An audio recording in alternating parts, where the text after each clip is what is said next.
this.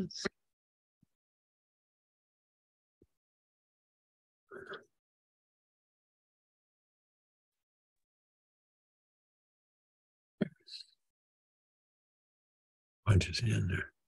Well, I am trying. What about our picture? It said, let's see, it said there was that the unable to start video because the host had stopped it. Howdy, this is Roy. Are we in? Oh, they're socializing. Those cats are trying on their t-shirts and stuff, man. No t-shirts for us, I guess. Heck, I'm sitting here bare-chested. I was going to say, hey, where's my t-shirt, man? This is the last meeting. I know this is an ad hoc group, so they could dump us anytime. So this is the time we're being dumped. So we budget, that'll be the next section. Okay. Keep going. I'm going to move quickly through this because I want to really give you all the time you need to discuss tonight. And then future regional management plans. And then we have about 40 minutes to do a wrap up and have you all reflect on this process and your contribution to the plan. So that's what I have for the agendas. Or any suggested changes or edits to this agenda before we jump in? For you guys. Okay, see. All right, Olivia, I think we'll do our introductions off of Toby's slide. So we'll hand it off to you. Mm-hmm. Good question. I was able to log in through RCO guest, Recreation and Conservation Office guest. So try that, and if not, we'll try to get that for you. And to those on the phone, I just want you to up to my mouth. Okay. Okay. So those folks on the Zoom meeting, we can see your faces if you turn on your camera. And for these hybrid meetings, it'll help just make sure that we know you're here and part of the room. So your pictures on Zoom are up on the screen next to the presentation. So that. Oh, very nice. Very nicely done. I thought we might be life-size on the That's wall, okay. on the whiteboard with a So I'm t-shirt. going to hand it off to you, Toby, and I'm going to turn off this mic.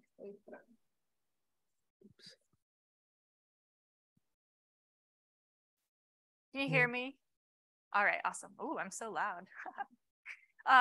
Yeah, well, I'm really glad to see everyone here in person. It's fun to be all together for this last meeting. So I'm glad you all could make it. And those of you online, glad we could all be together as well. So last meeting of our Ad Hoc Coastal Steelhead Advisory Group. And I'll just go ahead and get started.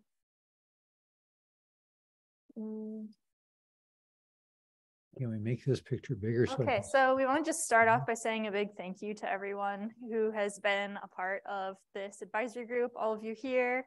Been a lot of meetings, a lot of work. So just wanted to start off by recognizing all of your contributions to this process.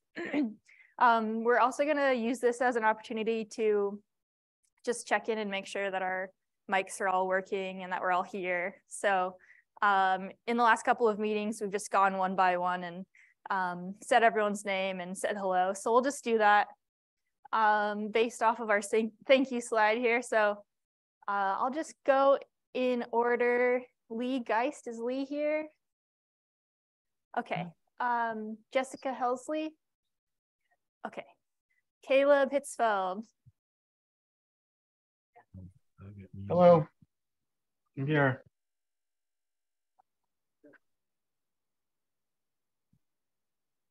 Can you hear us, Caleb? Or can you speak, Caleb, so you can check your audio? Yep, I'm here. Hello. Oh, there he is. We can hear you. Welcome to the room. Caleb, do you want to introduce yourself? I guess I'm Caleb Hitzfeld. I don't know what else you need here. All right, you're Caleb Hitzfeld. That sounds good to me. All right. And I know Bob was out this time. Jeff McMichael. Hello. Okay, Roy Morris. Can you hear me? We can hear you. Well, howdy, and thank you for putting this up. Thanks, Roy. Glad you're here. So Roy, this is Nancy, Roy's wife, and he gets a message that says the video has been turned off by the host. Okay, we'll try to address that. But in the meantime, we have this lovely picture of the two of you. So Oh, we're planting cedar trees for the survival of the planet. Okay, the host has asked us to start the video. There we go. We can see you. We can see you, Roy. Welcome to the room. All right, awesome. Luke, Here. you're here. Hello, everybody. Chris. Hello. Jason. Here. Rich. Right here. All right. Does it feel like we're in elementary school a little bit? Jonathan. Yep, right here. Okay. And Mara. Okay, we're all here. And recording. Okay.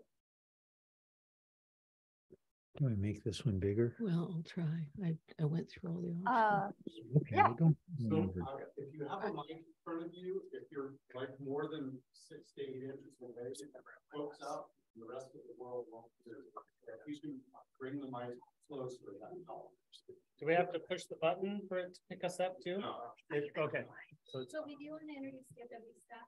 Yeah, I'll introduce the DFW staff that's here. Well, first, Greer. We all know Greer. James Losey, regional program manager for Region 6. We have Amy Edwards here, Region 6 stock assessment biologist. Aaron Couch. Let's see, who else do we have here? Mike Scharf, trying to hide in the back, but I see you.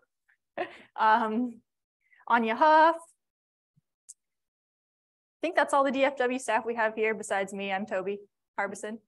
And since we have some members of the public here in the room today, let's have the members of the public introduce themselves as well.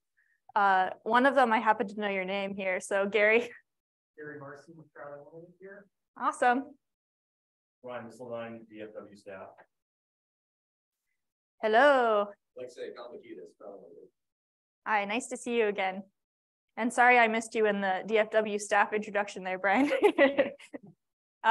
First time seeing a lot of people in person. So, all right, awesome. So that's our group today. Maybe just quick housekeeping. Unless did you already say this? No, There's a bathroom up there. You have the mic, so I'll let you. There's a bathroom. Okay, apparently there's a bathroom right out here. Also, there's a mic here that we're going to be able to use for public comment at the end, if that's helpful. And there are refreshments if anyone gets peckish. I know I will. All right, we can go to the next slide.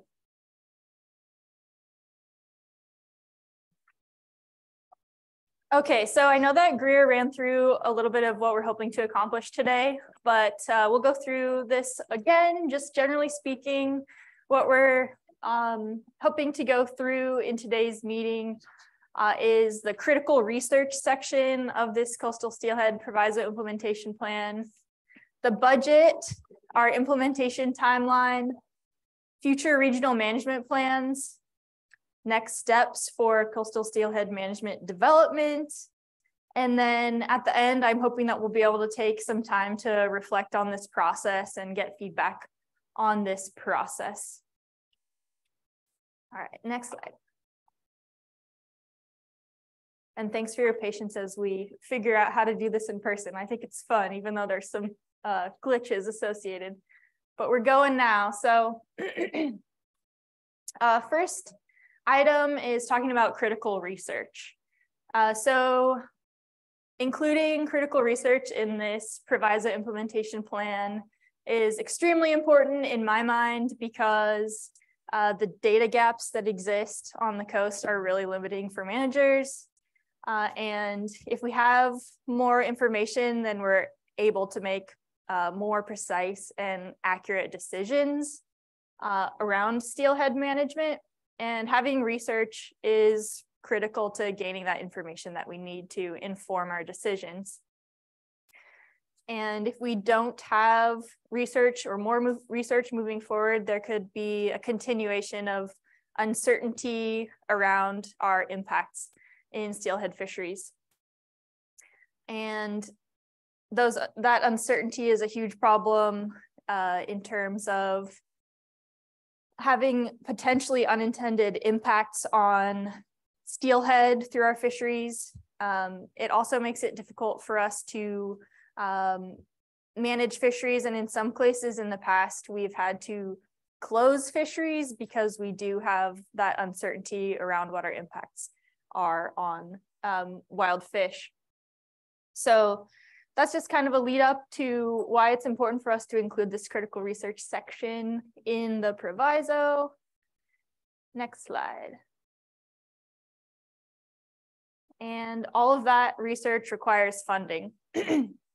So on this slide, we just put a list of all of the research topics that are mentioned in the plan itself. So in the text of the document, these are all of the research topics that are mentioned, but I'm sure you all know that this is far from an exhaustive list of research that would be helpful to inform management, but we chose some topics to prioritize where we see the highest need, or where we see the potential for more information to really support making better management decisions moving forward.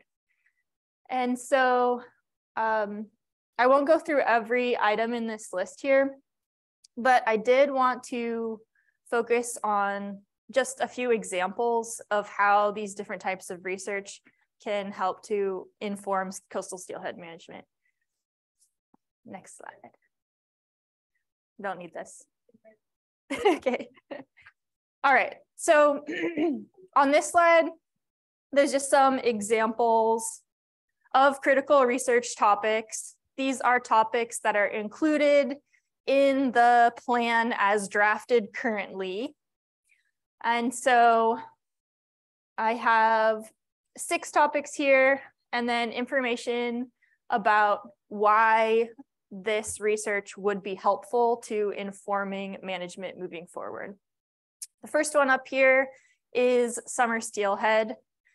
Now, right now, we don't have a lot of information on summer steelhead on the coast. That's just the way it is. There's a huge lack of data pertaining to summer steelhead. And this has been a really big limitation to steelhead management because run timing variation is critical to population viability. And so it's important to understand the full extent of run timing for steelhead. And right now, as it stands, in most places, we don't know how many summer steelhead there are, and we don't know what their distribution is. So that's a big problem.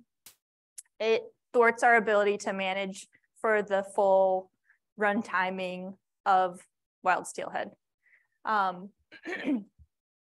So that alone is a huge data gap that needs to be addressed. Number 2 is reds per female expansions. So this is a part of our current methodology for estimating steelhead escapement. So we go out here, or we go out into the streams, we do spawning ground surveys, we count reds, and in order to figure out how many fish have actually escaped and made it to the spawning grounds, we take the number of reds, we use reds per female expansions, and we do calculations to come up with the total number of escaped fish, right? And so as it stands right now, we have sort of a coarse understanding of reds per female expansions, but there's no real one-size-fits-all number for the number of reds that each female makes that's appropriate. And so there's a need for us to have more nuanced estimates of reds per female in different systems, main stem areas versus tributaries. So our managers have highlighted the need to assess this reds per female, the existence of varying reds per female expansions in different areas on the coast.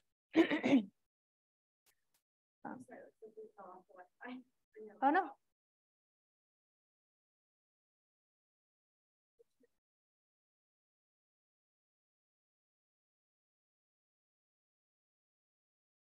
Well, since we're getting back on the Wi-Fi, I guess we have an opportunity just to chat a little bit. Is there anything so far that we want to talk about in terms of research? What was the, one of those previous slides, there was the full text items and the additional items. Yeah, good What's question. the full text versus additional? Yeah, so in the draft document as it stands right now, there's about 7 research topics where we wrote 3 or 4 full paragraphs about the research need. Okay. So I believe there are 7 topics that were identified. So those are the full text items. Okay. Because they're addressed fully in the text. And then, you know, there could be probably 20 or 30 different research topics that we could write that full text on, but we decided just to prioritize those 6 or 7 and then list additional ones. So that's what that is. And the reason, like, to sort of dig into that a little deeper, there's a budget associated with this proviso, right? Yeah. And so those research topics, you know, have been prioritized and linked to this budget package. So, you know, we're really curious about ocean migration from adults. I guess some are steelhead. You know, as cows, that's something we really want to do. But is that like the thing we need to do tomorrow? And so we've gone through what we think is kind of a, not, you know, a formal prioritization exercise, but essentially that's what you see in the proviso. So we all have in upcoming slides this opportunity to say, hey, did we get this right? Or if there's some big research gap that we just left out of the proviso. But most of the, you know, sort of the list we've developed, the bigger list that Toby had, is based on these discussions we've had and sort of the lit review that Toby's done. So there's a good chance we miss like someone's dream research topic, and we'll have a chance to throw it on the list.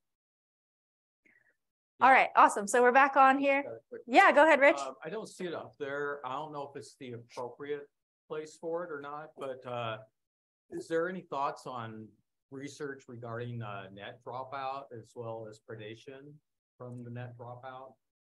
Yes. Studies or anything like that? Because that seems to be potentially a limiting factor as well. So yeah, that's definitely something that we think about, but as it stands right now, it's not on this list that we have gathered. So that's one that we should write down and yeah, we can put on there. Well, and it's tough not to just dig into these topics now. Toby, if you're okay if we talk No, go ahead, yeah. more about this one. So net dropout is typically associated, so everyone's on the same page, with commercial fisheries, right? Both state and tribal run fisheries. The state in the coastal region where we're talking right now, the state doesn't manage any targeted gillnet fisheries focused on steelhead. If we did, it'd be an extremely high priority, but there's a similar kind of a parallel type of mortality that when we go to our tribal co-managers and say, what about net dropout? The response is often, what about mortality associated with fish you don't land? Like you hook, you fight them, and they pop off. Those aren't in our map at all in the fisheries we do manage. So there is a surrogate for net dropout that maybe is aligned with like the fisheries we manage. There could also be a place for net dropout in the document that's not our research data gap, but you know, co-managers operate fisheries where we would say, hey, this is an area we want to improve management through net dropout. But I would argue that it might not be a high priority just because we don't manage gillnet fisheries. Right. Yeah, and I know you mentioned predation as well. And that's a topic that we've had a lot of conversations on recently, especially around warm water species predation, bass predation in the Chehalis. That's one thing that we've been talking about. So there are places to weave those in there, and we should talk more about that. So I know it's not just bass predation. You know, we have a lot of conversations around pinniped predation as well. So Yeah, I just wanted to bring it up because it seems to be a topic that goes around in circles as something that we don't really know much about. And it seems like since we're trying to figure out what's going on with the animals, I mean, we probably need to figure kind of what that mortality rate is too as well. Yeah. Yeah, thanks for that.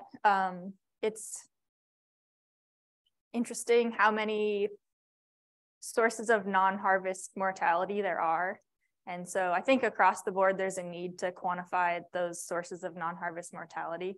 And that's certainly one thing that falls into that category. That's really important. So, yeah. Hey, Toby, I wonder if, so we heard some of the feedback we got on that last round of review was associated with the way we talk about tribal fisheries and just co-management in general. Like, we thread it throughout, but we never directly kind of address this, any future work is going to include tribal co-management. And so maybe we ask more broadly the group, not like right at this moment, but when you revisit the document before it goes out the door, is there a better place to talk about improvements we would suggest to tribal co-managers in the sort of next rounds of the work we do for coastal steelhead? Because this document's not the place for tribal co-management, but at the same time, you just sort of tap on it a little bit. It's like you don't really get anything done. So maybe you just delete the words. So we're trying to find that sweet spot. So if folks think more deeply about that, I think it'd be helpful. Yeah, I just think sometimes, even what is the poaching rate, right? We don't know what that number is. And, it seems like it'd be nice for us to at least get a handle of, what that impact is, right? So. Yeah, absolutely. Any other thoughts before we move on with this list here? Okay. So another one we've been thinking a lot about is marine survival. There's a section in the document pertaining to marine survival. We know that there are changing ocean conditions that can add complexity to traditional management methods like spawner recruit relationships that are used in forecasting. And so there's a need to develop new forecasting models or updated forecasting techniques that can include covariates such as changing ocean conditions, but also freshwater environmental conditions as well. So we know that those changing ocean conditions and environmental conditions can impact smolt to adult returns and survival. Next, we have sonar. There's been a big push in the agency in general to utilize sonar technology in fisheries. In this instance, we're thinking about how we can use sonar to have an alternative means of escapement estimation. There's some benefits of using sonar for escapement estimation, and that includes being able to make escapement estimates even in really low visibility systems. You can also get additional information on the target species, including size, behavior, timing of fish movement, speed, etc. And the sonar processing itself is less invasive. You don't actually have to be standing in the streams, although there are for this type of project, for escapement estimation for steelhead, we would have associated tangle netting to be able to understand species composition, so what type of fish are going by the sonar unit. So in that way, we'd still need to have our hands on the fish. Next one here, fisheries human dimensions. Fisheries are made of people. So I think it's really important for us to gather more information on the human aspects of the coastal steelhead fishery. So we've been working with partners on this. It's important to understand the economic and cultural significance of the coastal steelhead fishery. and have actual data on those aspects of the fishery, I think we can sort of qualitatively recognize the economic and cultural significance, but it's really helpful to have actual data to kind of back that up, and to have information that the department can use to understand those impacts. So we've been thinking about different, yeah, go Can I ahead. jump in there with that. I guess especially economic significance and regulatory preferences. Would that be an area where we'd be potentially looking at like the number of guides on these systems and where those guides are coming from, and how much time, you know, are they people that live in Forks, for example, or in Elma or Montesano, or are they people coming from Oregon and Montesano, you know, for a week or 2 weeks? You know, just I feel like that seems like an area. I've talked to a number of guides who have said like, yeah, it's kind of like the Wild West out here. You know, we don't really know how many guides are out here. We don't know how many people are fishing and how often, all these things. And I'm just wondering if that is something that could be like a little bullet point added on that area of research, like really understanding. I mean, it seems like the West End is the really maybe sort of important area for that, really understanding the sort of guide situation and scene out there, but you know, other areas as well, maybe. So just throwing that in there. Yeah, that's a really good point. I think in general, there's a need to understand where anglers are coming from, whether it's guides or other recreational anglers. And so I know in the past, there's been just real simple question of asking for people's zip code, where they're coming from. And this topic is still very much under development. So we haven't written any survey questions for this particular topic yet, but those are exactly the types of things that we're interested in.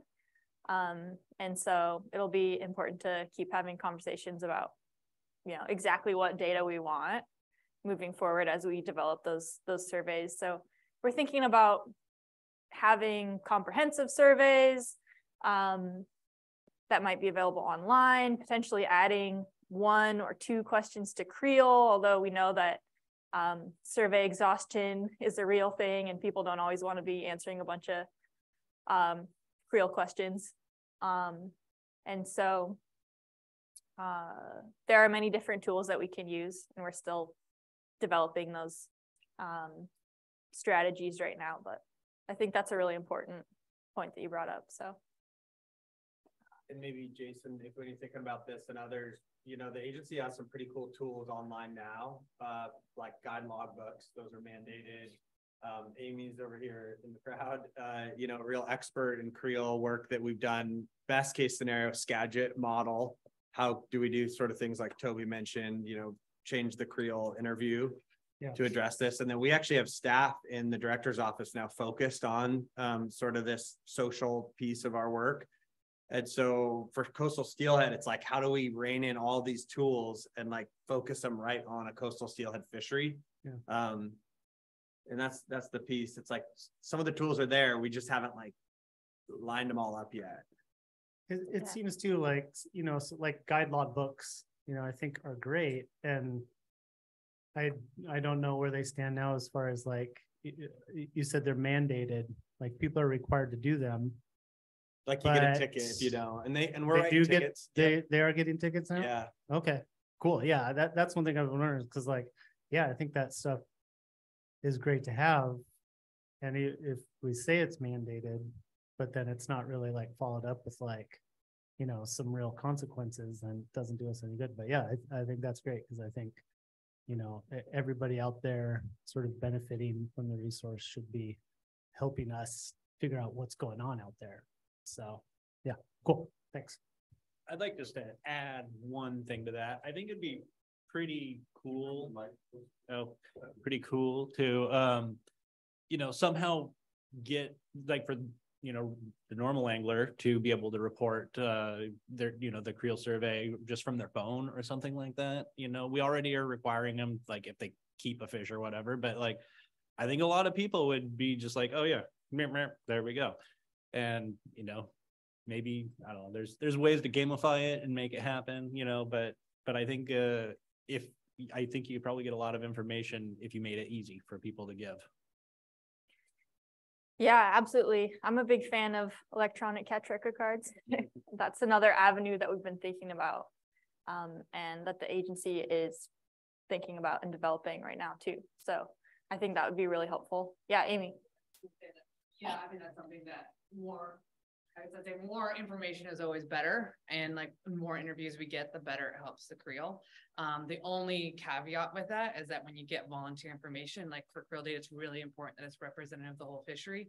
So the only thing that we always are kind of like worried about with that is that you get the same, group of people always volunteering their information. So then that means that like you're really only estimating catch for a small group of individuals. But at the same time too, hopefully we would get a large, like almost all of our anglers, like, we can get 60-70% of people out there feeding into this, data. It would really make our jobs a whole lot easier. So yeah, it's something that I would be really excited to see as well.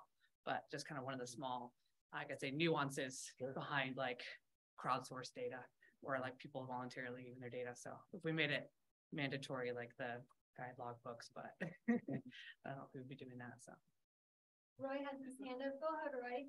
Yeah, was that Amy speaking? Yeah. Yeah, I can see the group, but I can't identify who it is each time. Yeah, I was getting ready to roar down the road there, Amy, with more of that Fisher report, the better. But the way you split that out, that's accurate, because that cohort group that'll report all the time is not really an accurate indicator of the broader, people in the field. But at the same time, the notion of how to offer opportunity to the fishers to provide information. I guide a rather elite crowd of people, and 90% of them don't want to fish on the peninsula for damaging the survival of wild steelhead. They're real freaked out about it.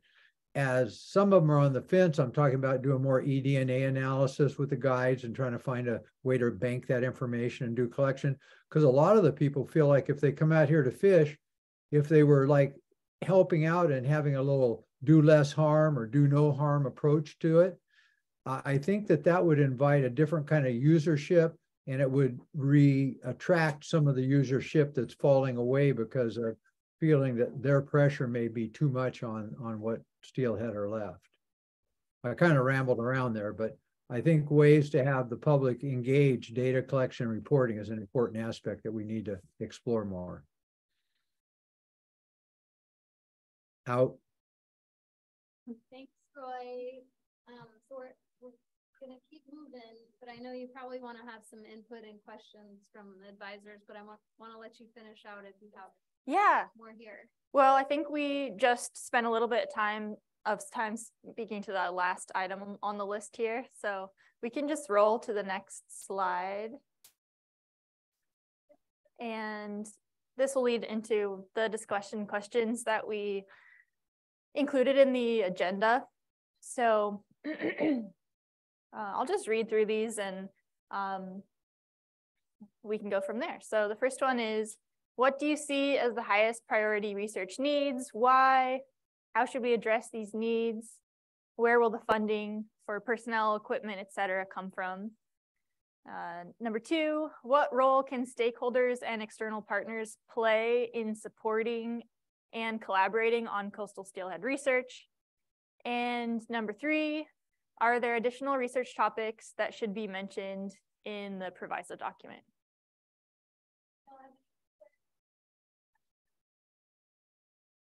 You mentioned a few other areas.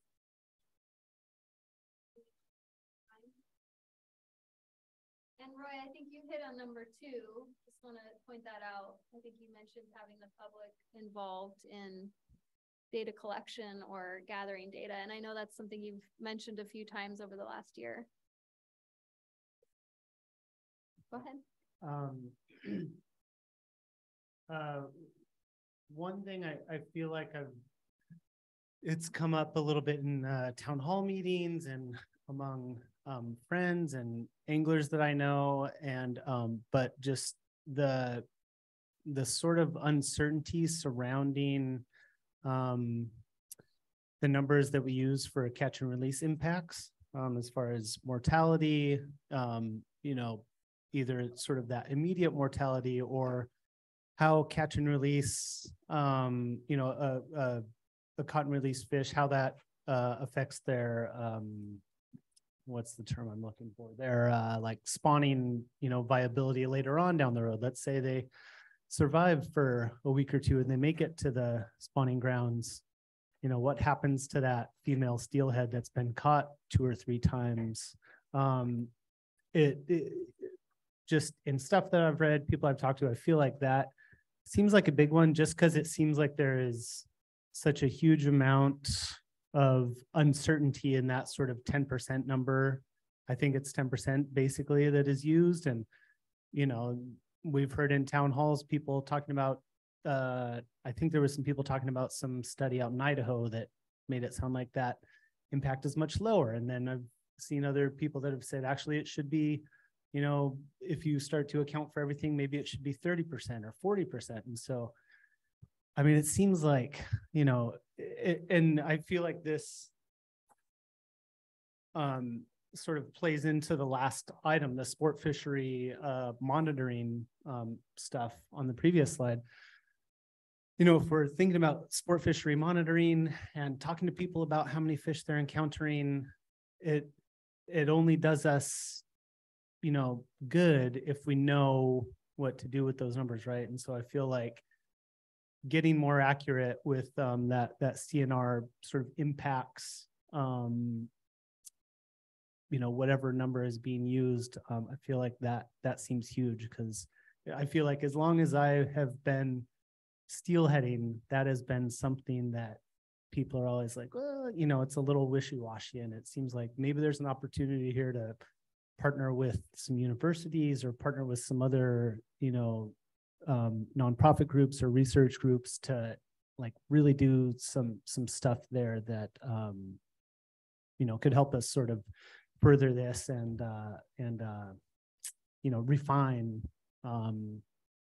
the plans that we're making each year as far as, you know, seasons and everything like that. So it's my 2 cents. Thanks, Jason. Roy, you have your hand up again? Oh, you're on mute.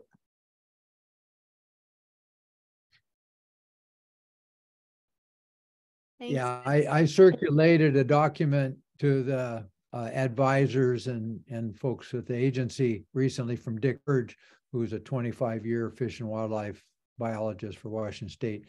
And that's piggybacking on the previous speaker's comments is, you know, he was throwing numbers out like the 10% needs to be pick up a 23% addition to it. And as I circulated that, what I thought would be a shocking thing, the shocking thing was that most of the most knowledgeable people I know came back with the, the vague information we have on hook and release mortality is such that if there's going to be any error, it should be definitely on the long side of estimate instead of the short side, and that even 30% would not be necessarily long. So I think that's something to keep lively in the conversation, because I think it'll push more interest and help form the research it will do to get data for mortality, because that's one of the big pivots is have a number of hatchery fish in the system to catch as a pivot.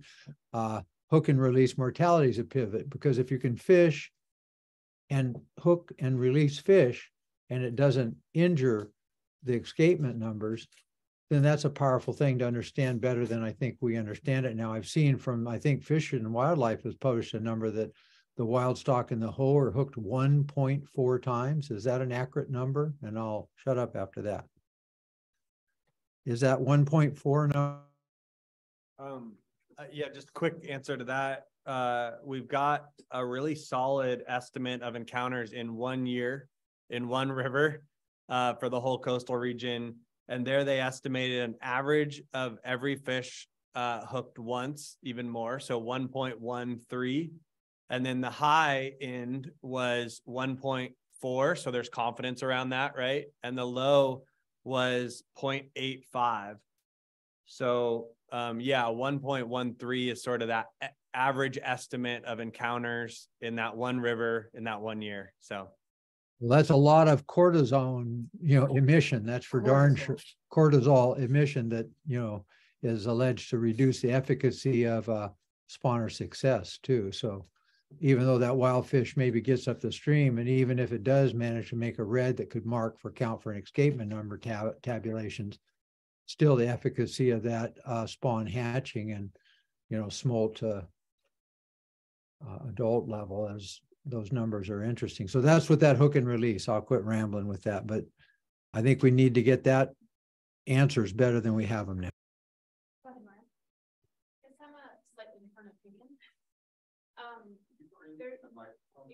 So I'm saying I'm slightly different opinion on this. There is a lot of scientific literature on hooking mortality, differs between saltwater and freshwater and cold water and warm water. And my sense is that if you invest your limited money into trying to identify this for the coast, you're going to get, another one data point in a wide range of data points. And I don't know, or maybe you get multiple data points and it's like, well, which one do you want to use? My suggestion would be to take the best literature values we have and defend them. And I think that 10% does come from a fair amount of history with the department doing the research, the literature, but maybe it's time to bring that forward and explain where it comes from and if there needs to be an adjustment. And in terms of investing money, to me, the sport fish monitoring is the highest priority, because this allows you, when you're managing these fisheries, to sort of, right on the edge almost, and you want to open fisheries in some rivers and not in others. There isn't that, what are the different encounter rates in the different rivers? Right now, you have to base it just on the whole river encounter rates because that's where the best data is. In my mind, putting the money into more spatial representative sport fish monitoring gets the best benefit for the fish and the fishery. So not saying that catch and release mortality isn't important, it's super important, but if we are encountering those fish at 1.4 times the run size, to me, that's even more important to know. And then if we're not, then that's also important to know. Thanks, Mara. Any last comments? Go ahead. Yeah, I would say, I think, and this was in our comments, Toby, but more research, continued research for the interactions between hatchery and wild fish, and then also looking at steelhead and rainbow trout interactions as well. Those are two pretty critical areas, in my opinion. Maybe I'll ask Toby, not trying to put you on the spot, Toby, but the hatchery piece, I know that's well represented in the document. I'm trying to think about an answer to the rainbow trout piece, because I've heard that in this group a lot. How well do we do in the document of that? I know it's in there, but. Yeah, so for the resident Omicus, rainbow trout, we have identified that as a critical research topic. So it should be in the list, not the full text sections of critical research, but on the list of critical research prioritized needs.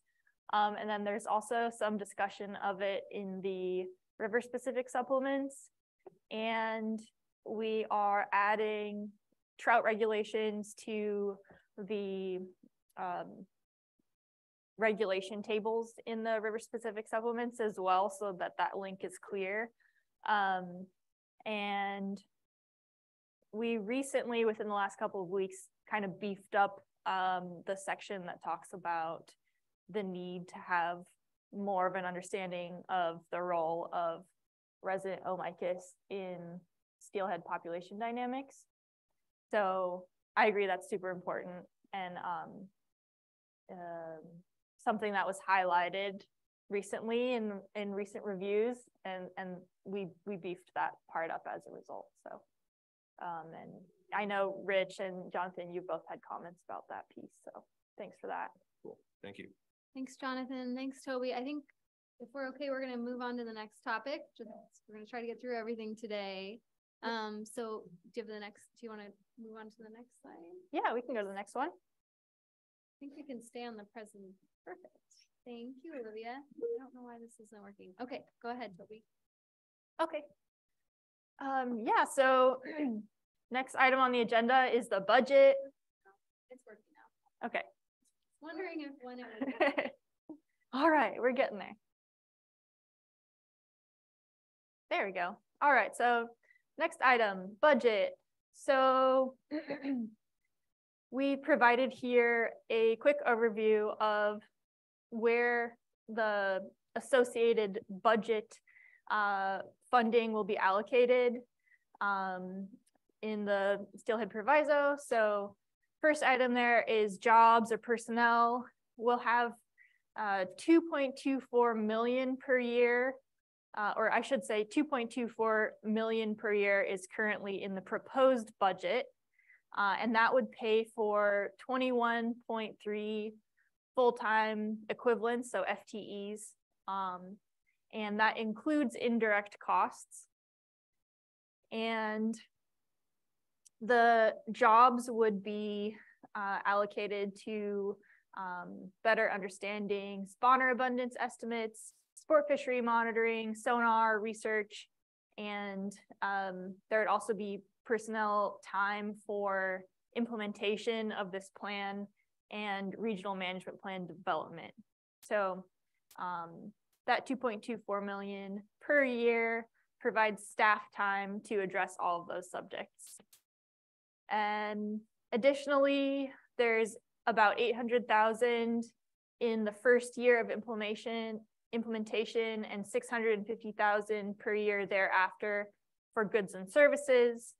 And that includes biological sampling. So that's especially genetics and scale samples and age structure sampling, and then equipment and maintenance. And in that goods and services category, the agency is interested in purchasing a sonar device to support sonar research, and also just the normal bread and butter gear that we need to do field work. It's basically what that is. But it's worthwhile to mention that about 95% of the budget, as it's currently proposed, would go towards staff for monitoring and evaluation. And so what we're really trying to get here is more data. And that's where almost all the money goes in the current budget proposal.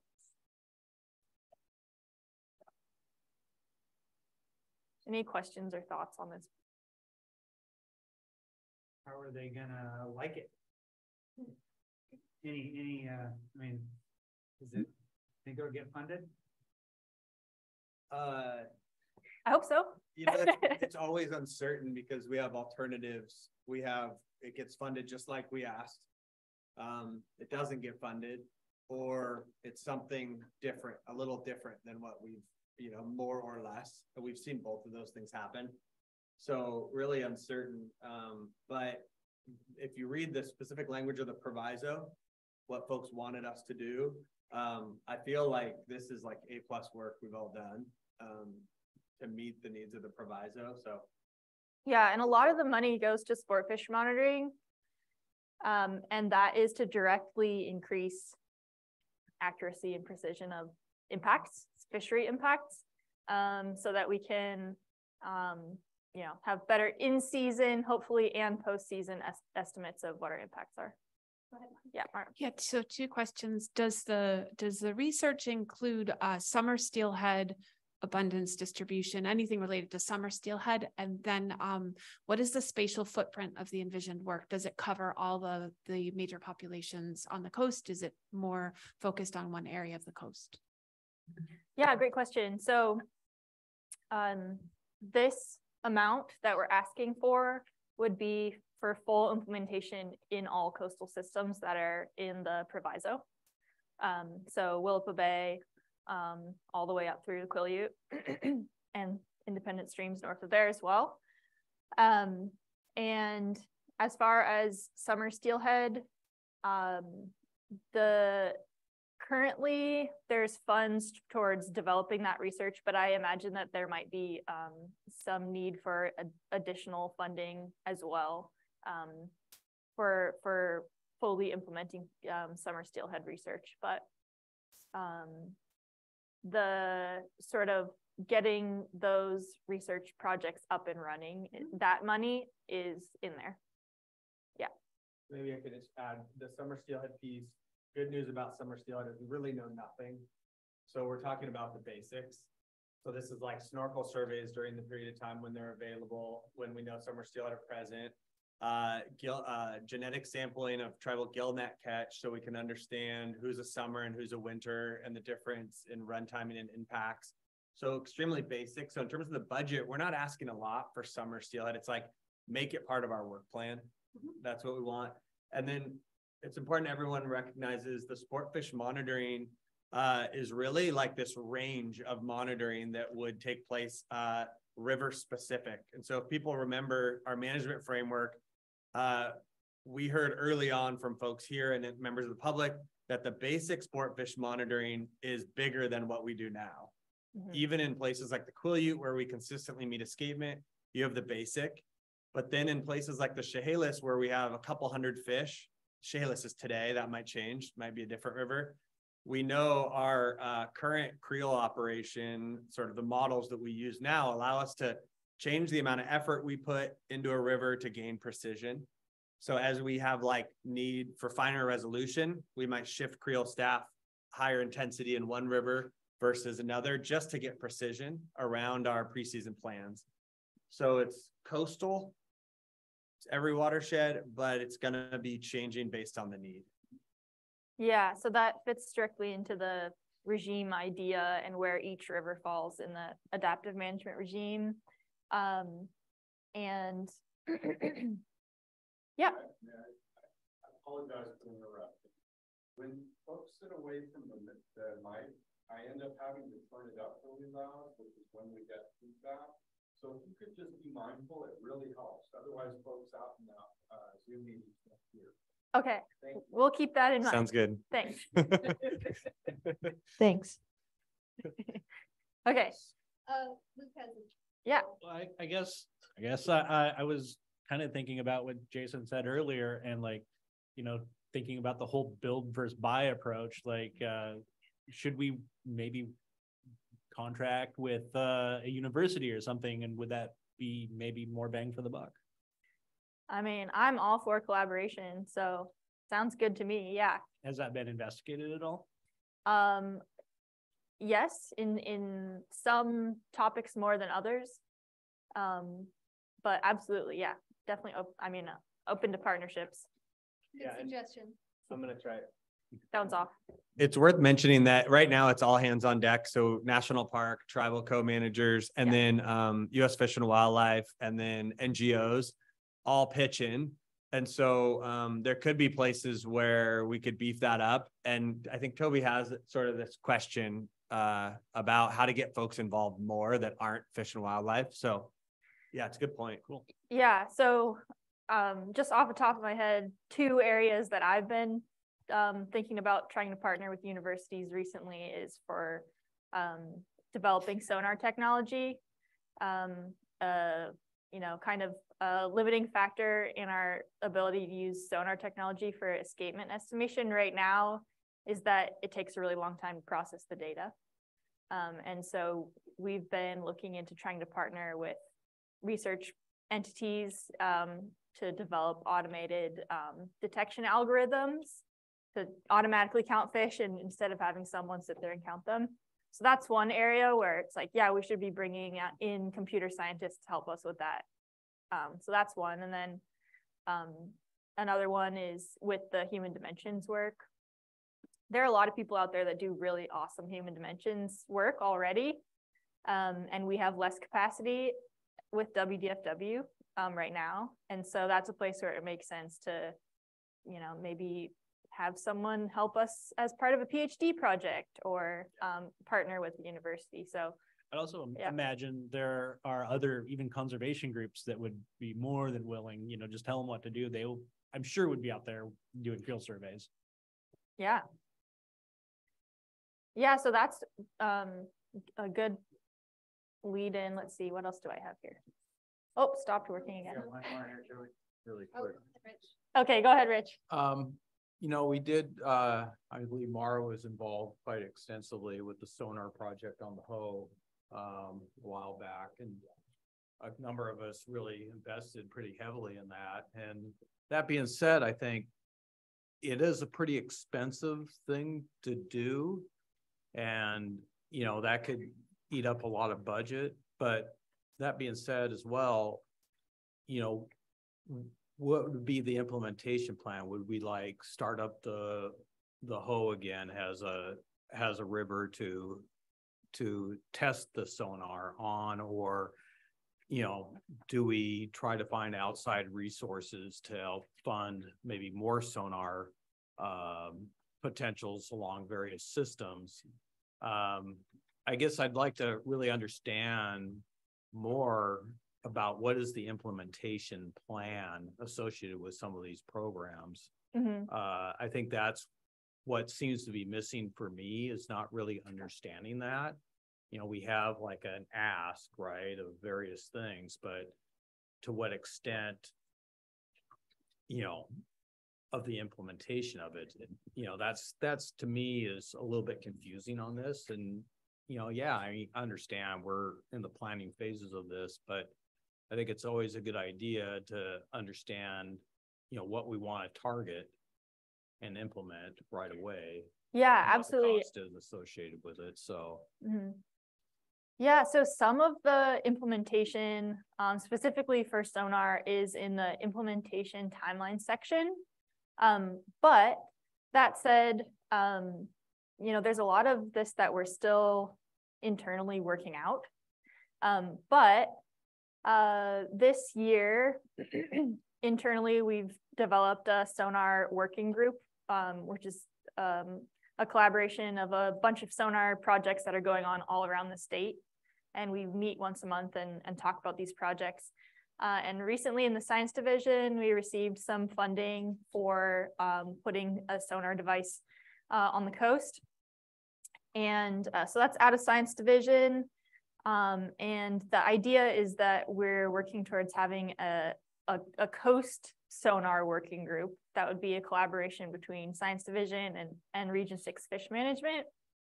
And we're already in the process of hiring biologists to get the coast sonar working group up and running right now, because we recently received that funding. And so the idea would be that if and when we receive money from this proviso, we would build capacity on that pre-existing sonar working group. So that's kind of the vision that we have in mind right now, but we should talk more about that too, if you want.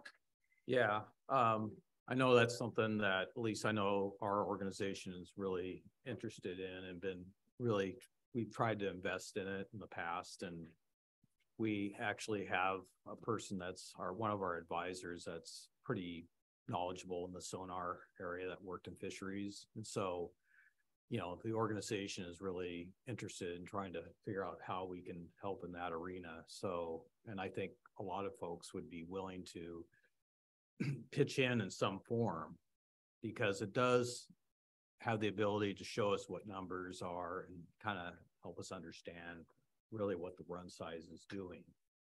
So anyway, that's my 2 cents. The only thing I'd add there, and it feels a little silly talking about it with Mara right here, because Mara's really the expert on problems we saw in the Hoe. Exactly. When we did the sonar. But the thing with all of these bullets that the agency's really well studied at is if we try to put this work on the backs of pre-existing staff, it's never successful. You know, our staff are extremely busy. And so what's, I think, really special about this budget proposal and the proviso is that it really clearly articulates, if we want this work to be done well, here's what needs to happen. And so really there's no interest in this plan of describing like a half-hearted attempt to do sonar. It's like, we know what sonar looks like if we get super close and don't cross the finish line. And this is the thing we think was missing. So that's sort of how I see try to implement this. Yeah, I was just gonna say, I think the message and on this is if you want to do this, you need the funding commitment to carry you through. And if the funding commitment to carry you through isn't there, you can't do it on the backs of back staff that are being funded by other contract work. So the success of what you're proposing here is going to be very tightly linked to the funding commitment to support you through it. Because the technical pieces and the how do you do it in the field, the how do you analyze the data, like that's all very solvable and very doable. Yeah, so in the current budget proposal, there is funding for a lead biologist and 2 techs to support the lead biologist. That's in addition to the funding that has been provided through the fish in, fish out funding from Science Division. So that would be a team that's dedicated to sonar on the coast. So I guess the follow-up to this is, again, They're looking at who's got their get hands. the budget, let's say. Is there going to be an implementation plan that's developed to show, hey, this is what we're going to do. This is the time frame. We're going to, implement sonar on the Ho, in November 2023 or whatever. I think that's the thing. Got kind of an echo here, but you get my gist and what I'm trying to say. You sound normal on this side. Okay, good. That may be a segue to, do you have slides on the timeline? Yeah. This is not working. Okay. Hey, Toby, I have Yeah. one question real quickly. In that list up there, is the consideration of a test fishery included in that as well? And if so, how much? Yes, so test fishery is in there. I'd have to look back at my spreadsheets to know exactly how much is for test fisheries, but we're thinking of that as part of a holistic vision of sport fishery monitoring. So it's a small piece of that kind of holistic vision for sport fishery monitoring. Okay. Yeah. Okay, that helps. Thanks. Yeah. Yeah, and so folks that are wondering about that, a sport fish test fishery program is a tech, 1 staff person in a Creel crew. So that's sort of in terms of a proportional contribution to a bigger team, rather than having some independent team of people doing that. So like Toby mentioned, it's kind of wrapped in there, but it's a small component. Yeah. So the test fishery would be more done by staff versus outside resources? Yes. Okay. Mm-hmm. Oh, go ahead, Roy. Oh, okay. Boy, those were really good to hear remarks of the last 4 or 5 speakers, all the way from Toby saying how they had a working group and we're moving this forward, and James's comments, and then Mara coming in behind that with her scientific angle on it all. It gives me a lot more confidence just hearing this kind of banging around on the different topics with what the thinking and how people are approaching them. And it was just good to hear all that. What I raised my hand about was looping back a little bit to how do you get more hands on deck? One is guys like me working with Vandewey and Theringer to increase budget capacities for programs that are characterized as more critical and more important and nuanced in ways than maybe other regions might have an ask for. We might have an ask that has unique features in it, like employment development by increasing our data collection and data management systems on the peninsula, building in test labs, building an economic infrastructure. And in that whole concept, it goes back to how do we get the university people to work with us? And as a retired guy from Western Washington University's Office of Field Studies, is what we would love to see is that the learners going through the universities would have a chance to look into real agencies and real fields of work that they're studying for, and learn what are the needed areas for data collection, and then craft their master's degree programs and their PhD programs around those in a way that lets people continue their studies, but in concert, kind of almost in touch points, OJT style, with agency staff to learn how to conduct this work so it's really valuable to the agency. And as that would be like a a tiered minion status of data management and for policy goes down to community colleges and Running Start, where students could become engaged with more projects that were higher frequency data collection than what you could ever mount paying crews to do that. You know, GPS sites for eDNA collections every month, or, you know, like people do macroinvertebrate data. As those models can be developed as program aspects of Department of Fish and Wildlife, it enlivens and engages the public in a way that they see fish and wildlife in a bigger spectrum than they do now. And they also value the way that it is really being studious and getting the best science and using techniques of collaboration with, you know, universities and with communities and with other data collection sources and build infrastructure like labs on the peninsula. That kind of roar can come out of Region 6 if we wanted to try to look at extra dimensions to how we're answering the questions for the proviso, you know, and what are we going to do about, you know, fishing the boat or not, or cut the season in half.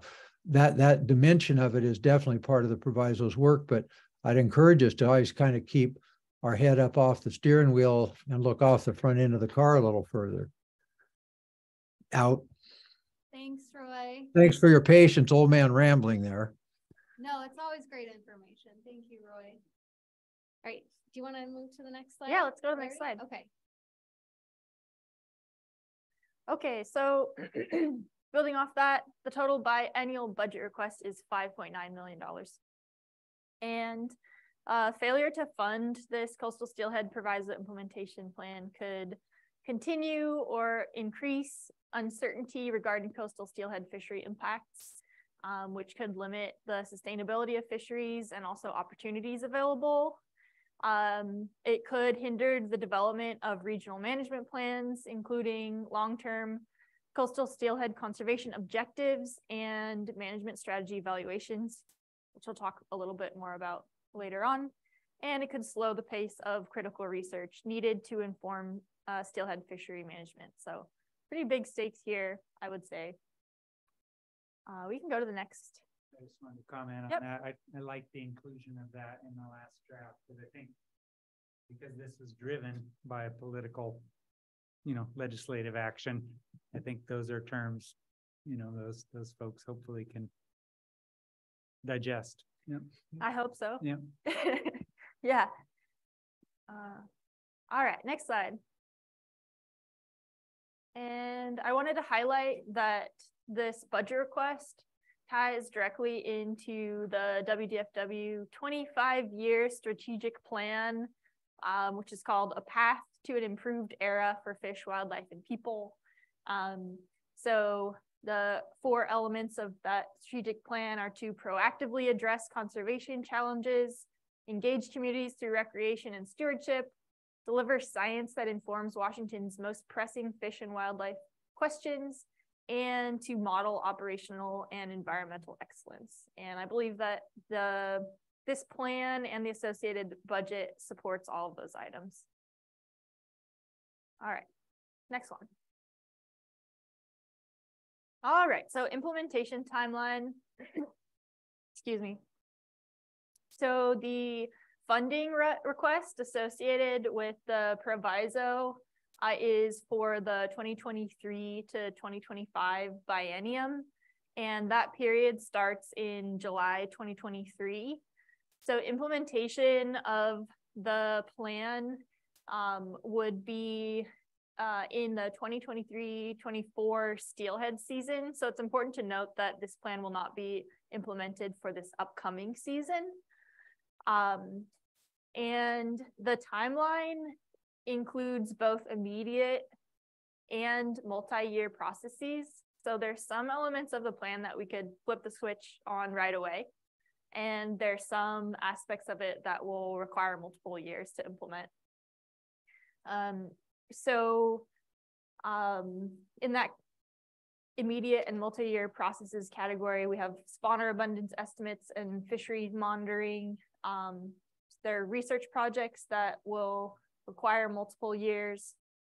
Regional management plan development with co-managers is one that I think will be definitely a multi-year process. my estimate would be at least 3 years for that. And then there are elements of hatchery operations that are immediate and multi-year processes. So there's more information about the specific timeline for those elements in the actual written document, but just wanted to highlight a few pieces that I thought were important there. And part of the implementation timeline, oh, I see your hand, Caleb. Do you want to jump in? Yeah, I just have a question. You know, maybe I'm kind of jumping the gun here, but this reevaluation, who's doing the reevaluation? Is that just the department in-house, or would it be, you know, some outside, you know, the Fish Commission, or, I mean, who's in charge of this reevaluation? And also, you know, I guess I have a question, and maybe who's to say that this gets implemented? I mean, the statewide steelhead management plan, you know, in the department's own words, was not fully implemented on the coast, and there has to be some sort of, you know, oversight to make sure that this actually goes into effect, right? I would hope. Hey, Caleb, you kind of stole my answer to your question, the first part of your question. So that last bullet, systematic reevaluation, who does that? That's us. And the reason that bullet's there is because we have things like the statewide steelhead management plan that have been around a while and not fully implemented, particularly in the coastal region, the area we're talking about. So we, number one, don't want this to be a plan where we say, we think we should do these things and don't describe what we need to actually pull them off. So we did that through the budget. So if the budget proposal is funded, that's the implementation trigger right there. And so here we've loosely described this timeline, but you can see it, you know, more in depth in the document. But this last bullet isn't fully fleshed out. How do we circle back up as a group in 4 years, 5 years, 6 years, and say, which places did we succeed and which did we get wrong? So just to highlight what that could look like, a thing like sonar, we've tried in multiple places across the state, and we're trying right now. And like Mara described, the field work's going great, but the data processing and analysis continues to lag. So if that becomes an issue in 5 years, we want to say, hey, we thought we had the key to get this right, but we fell short. So we actually need even more like supplemented budget or staff or something. So interested in feedback on that last bullet of what that reevaluation looks like to make sure the implementation was more successful than other things we've been sort of highlighting, like the SSMP. So good question, Caleb. Yeah. So do you want feedback on that last bullet? Do we have time for a little more? Yes, we can cut into some. Yep, let's get it. So, I mean, what you have up there right now is essentially what's in the statewide steelhead management plan. And we know that that didn't get implemented, right? Parts of it. Yeah. And so that's the problem is I feel like there needs to be some outside oversight or accountability for this plan. And it can't just be, we're going to do it internally. And it's nothing against you, James. Like, I totally trust you and believe you, but we've heard this story before. And we're even experiencing that a little bit with the Quicksilver portfolio too, right? Where we're the ones that actively have to keep pushing and working with the department and make sure that that's moving forward. And so I think with this particular kind of the systematic reevaluation, and then just talking about the timeline in general, there needs to be oversight, whether that comes from a check-in with the Fish and Wildlife Commission that explicitly states that, you know, maybe the legislature, not that we want to do that and bring them into this any more than we have to, but that's something I think that, at least for me, has to be kind of included in this final draft. But I'm curious to hear what others have to say too. Yeah, I think this is a really important conversation, and that's why we put the word accountability there, because we know how important that is, and we want feedback on what would be the best means of developing accountability for this plan, because we don't want to get into a situation where it's not fully implemented or reevaluated. So that's a really important part of our next steps and how we move forward from this. So we're interested in getting feedback on what that might look like.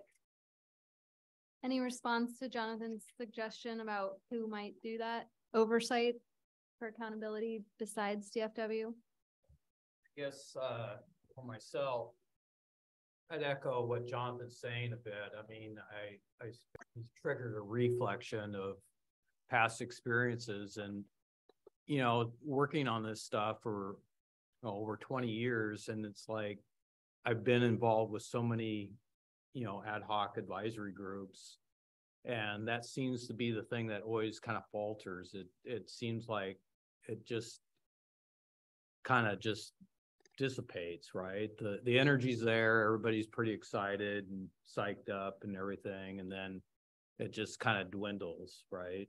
And again, we thought when the the statewide steelhead management plan was developed and put into play that, boy, okay, here we go. We got a plan now to like think about how we're going to recover these stocks or things that we can do to aid in recovery. So I'm kind of with Jonathan, you know, and so how do we do that? How do we make sure that the fire continues to burn and these things get done and get implemented, right? And they just don't end up like the statewide steelhead management plan where it's kind of put to the side and then years later we're kind of rediscovering it, right? So. Well, I think just piggybacking off these guys, like, just an idea, is it possible that maybe this isn't the end of this advisory group and, you know, maybe this group of people sort of, you know, stays together loosely and a year from now, and then 6 months after that, and then 6 months after that, we're coming together to, you know, really look hard at how these things are being implemented, whether they're being implemented, how effective this stuff is. You know, so sort of keeping an outside group together that, you know, can, I don't know how to put it, they, you know, that WDFW has to sort of report to, and that can sort of, you know, evaluate things as they're sort of playing out. Just an idea, but I don't know how other people would feel about that, but, and I don't know what that looks like or if that's appropriate, but just thought. Yeah, so short answer is yeah. Advisory groups are something we do at Fish and Wildlife, and if we thought that, you know, Fish and Wildlife prioritized that and said this is something we think will help achieve our goals, we can do that. I'd ask the group too, and we don't have to answer it now, but maybe think about all those plans that we're describing as never got fully implemented. There's this feeling of there's this work Fish and Wildlife promised it didn't do. If there's something reoccurring, like a theme about those plans that gets them to fall short. And I have some ideas in my head about the key that wasn't sort of there to pull those off. And whether it was oversight or something else. So I don't know if others have thoughts on what's missing with those other plans. Yeah, to me, it seems like your implementation is directly tied to resources, you know, that will or will not become available to implement. And to me, it's super simple, you know, but that said, I think a check-in or some independent body, so it's not systematic self-reevaluation, but systematic reevaluation by some, you know, group that this group or you guys could accept would be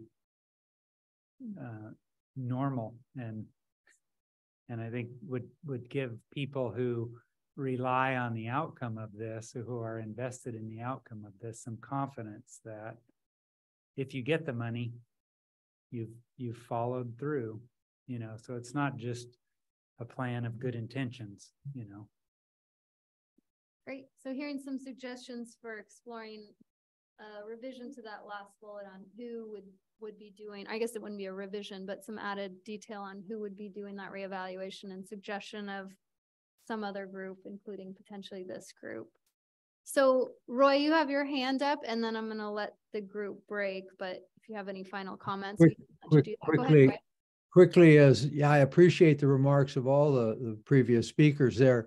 And as I looked at what our work was and used the Steelhead management plan, I did use the Quicksilver document, reading parallel with it, to go back as kind of my checkpoints.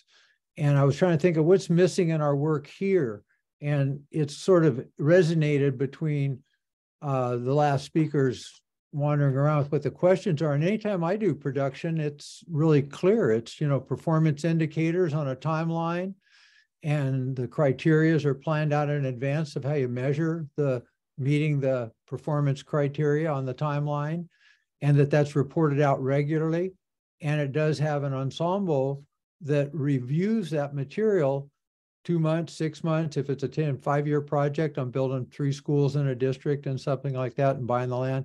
It's got all of the details in it that, you know, if you're online, so you don't end up with 3 years going by and you don't have property cleared or permits or something. And how we could, with this proviso plan, illustrate what we want to do with having performance indicators on a timeline, and that they would be reported out periodically on the website. I think that would give high confidence and commitment to more support if we were able to illustrate our work and achievements. Because that's the beef. I think people go, oh, they do. I know you work your fannies off all the time. I'm very respectful of that. You know, I have a high regard for people that work. I know that Steelhead coastal paper came out. That was a lot of grind and work to get that. I have high regard for that. But how to really manage the process so that the guys that are in the batter's boxes out there know where they are and what inning it is and what the score is, so that they can make adjustments as they need to. Thank you for listening. Thanks, Roy. Did you all want to respond to that, or any final comments before we take a quick break? I just had one idea that might be a bad one, but so this feels like a really important conversation that we're having. And one thing I was thinking, so we talked about, I sort of heard this idea that, okay, self-evaluation is kind of what we have up there, but then there's resources that are limiting that implementation, and then some oversight of some kind, like a promise that we're sort of having to deliver. And I wonder if something like in the plan isn't a 5-year formal report on how it went, if it's funded, and that report may include this, you know, a reconvening of this group to draft that report like we've done here. So we're all in agreement that here's places we didn't pull it off, here's places we did, and here's what we need to do better. So it could be that maybe 5 years isn't the time, but I was thinking that's when most of this timeline stuff, short and long term, if funded, we've at least dipped our toe in every single one of the ideas, the concepts. And so we could keep talking about that. Like, is there us, you know, I'm pleased you guys want to hang out with us longer. I'm going to take that as you like us. We like you. But maybe it's like the agency goes and gets to work, and then we come back and regroup. So that's one idea, just to keep the information sort of moving. Yeah, I mean, I like that. I mean, it's like, I think about it in the NGO world too, right? Like when you apply for a grant and you have a check-in or a report to fulfill halfway through the grant, or at a certain check-in time during the grant, right? This is kind of the similar type thing where going to the legislature, you're asking for money. And while they're probably not going to be asking for a, you know, progress report in 5 years, I think it's probably good to get out in front of that and be like, we're going to bring this to the legislature. We're going to share this with the Fish Committee of the Commission and convene this group again to kind of work through that. I think it's also important that somehow not only just a check-in, but also communicating out to the public and to users in regards of what's being done with the proviso. I mean, what were the things that were implemented in a periodic update, just so people kind of understand what, you know, whatever became of this and how it's adding value and how it's, you know, it's helping us to make better decisions, I think is a key thing, because I think sometimes, again, you know, our attention spans are pretty limited in a lot of ways. So I think even just a simple progress report of currently what's being done, what's being implemented out of the proviso would be helpful and beneficial. And every year too. Yeah. Even if there's not, like, you know, we may not have the results of the, you know, fishery monitoring for 2023 and 24. But even if, you know, you guys can put out there, hey, we got the budget and you know, this season we have X number of people on X rivers, you know, doing this work, and that's new and that's an improvement. Just calling out that, you know, from year to year rather than just every 5 years or so, I think would be great to see that like really explicitly out there.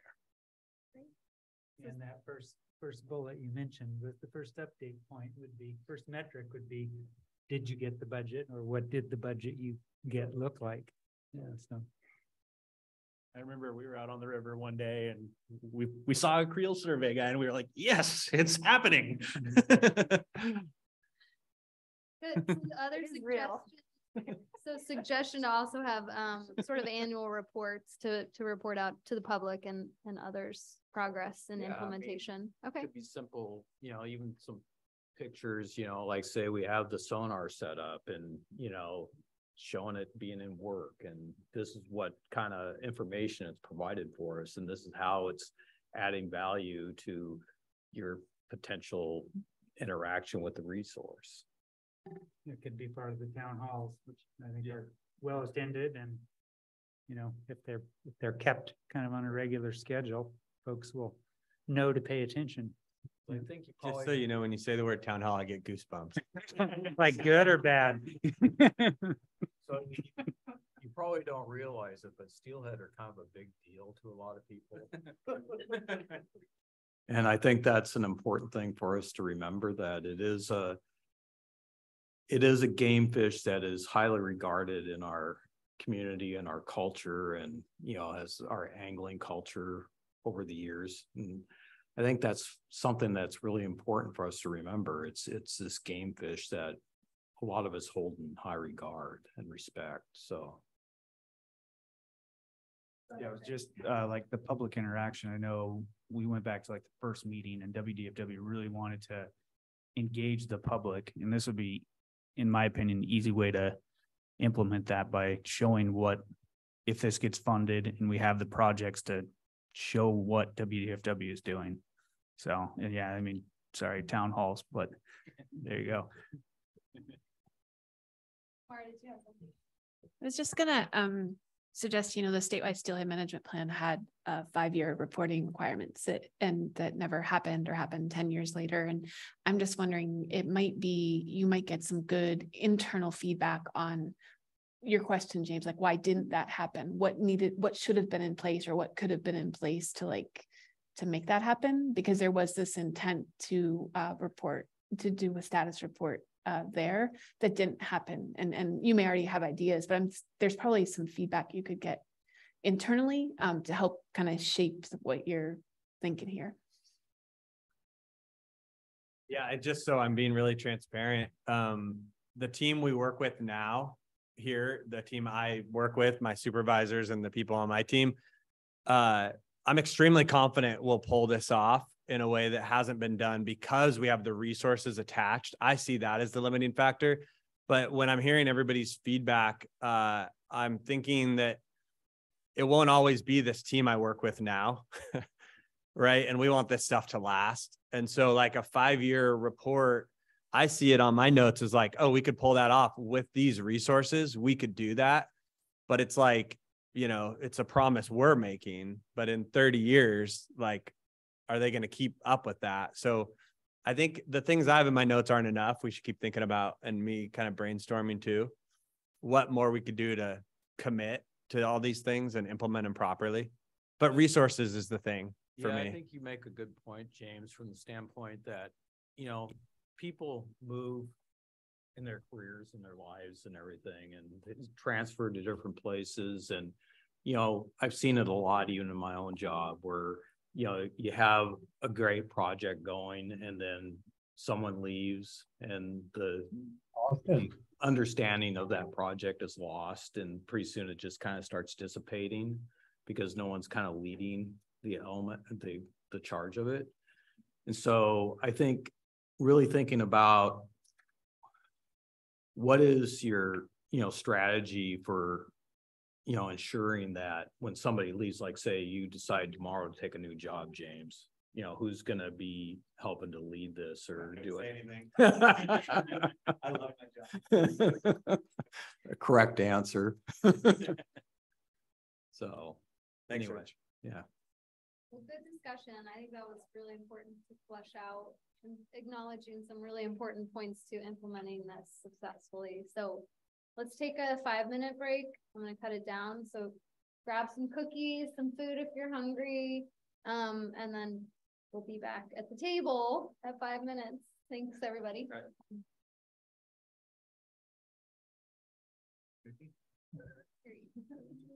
You do this.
And so there's 2 of those on the coast, the Olympic Peninsula and Southwest Washington.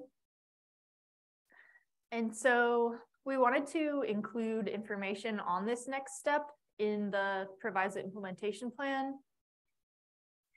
And the way that I was thinking of this is that we wanted to have at least as much information as there would be in a fisheries management and evaluation plan. So FMEPs, those are NOAA required or federal required documents for steelhead distinct population segments that are listed under ESA. And so we want these regional management plans to be a continuation of the work that we're doing now, but also include additional information and at least as much information as there would be in an FMEP. So part of the next step would be comprehensive management strategy evaluations. And so this is something that we've been working on collaboratively internally at WDFW. Management strategy evaluations would be a process by which we quantitatively evaluate different types of harvest control rules. And so we'd be looking at things like escapement and evaluating other forms of harvest control rules as well, in terms of their feasibility for implementation, but also for long-term effectiveness in meeting both fisheries and conservation goals. So part of that process would be setting long-term conservation objectives. And so I see that as all wrapped up together in our vision of next steps. But we're interested in hearing from you what you see as the next steps. And Olivia, will you go to the next slide? So we've talked a lot about this table right here, the adaptive management framework. And so one potential conceptual framework that we considered for incorporating future conservation objectives into our current adaptive management framework would be to add this fourth column that we called the ideal regime. And so we included this just as a potential conceptual framework to think about if we had these long-term conservation objectives developed through the regional management plan process, how would we include those? What would they look like? How do these long-term conservation objectives fit into the work we've already done? So this is just one idea, and I'm interested in having more of a discussion about that. Next slide. So we'll just lead right into the discussion questions here. I'll just read these. First one, what would an adaptive management framework that includes long-term conservation objectives look like? What do you think of adding an ideal regime, so fourth regime, in our adaptive management framework? How can the inclusion of future regional management plans in the Coastal Steelhead Proviso Implementation Plan facilitate our vision for next steps? So, is there anything else that we should address in this document that will help facilitate those next steps that we want to take?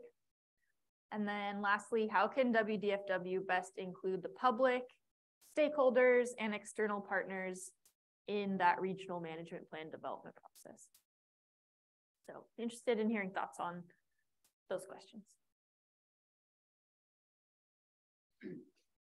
Our tribal co-managers listed under that external partners title there, where I mean, you mentioned earlier regional management plans that there'd be a lot of work with the co-managers on those. Is that what you're thinking there on that last bullet?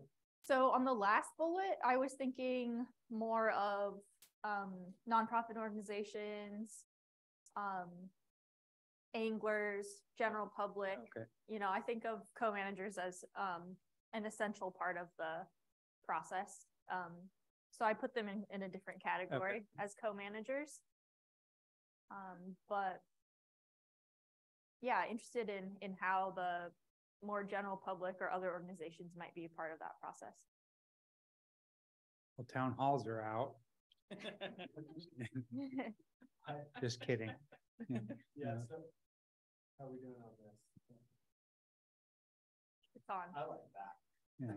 But so we're gonna keep doing town halls, and it's specifically laid out in the proviso. Like we say the word town halls.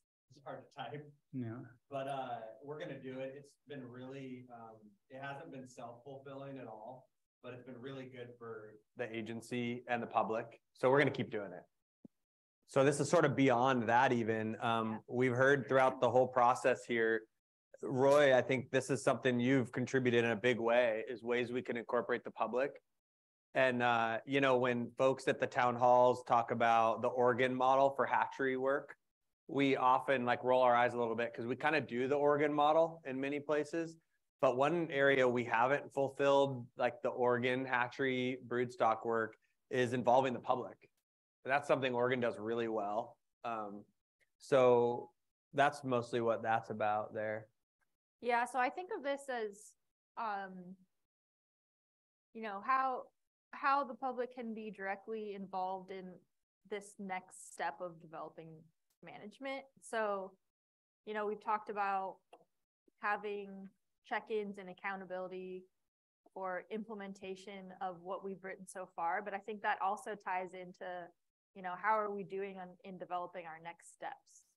Because really implementation of what's written so far means continuing to develop in the future. So I think that those things are tied together. So maybe that process that we just talked about before the break about how we can have accountability and check-ins, like that's directly linked to next steps. So we can look back at what have we accomplished so far, but also look forward to, you know, how can we continue to develop and adapt moving forward. So those could be two separate processes, but I see them as linked. Go ahead, Mara. Yeah, so by including the management strategy evaluation in the regional management plan, that would seem to me be the perfect place for public input, because my understanding of how that works is that you have the biological stock recruit data, what can the population sustain with respect to harvest impacts or fishing impacts, and then you have here's our list of fishery proposals that we would like to implement. What is the risk or what's the probability of, you know, making a statement, essentially meeting our conservation objectives under these different fishery regimes. And it would be a very quantitative way for the public to engage, provide you proposals of like, this is the kind of fishery that we'd like to implement.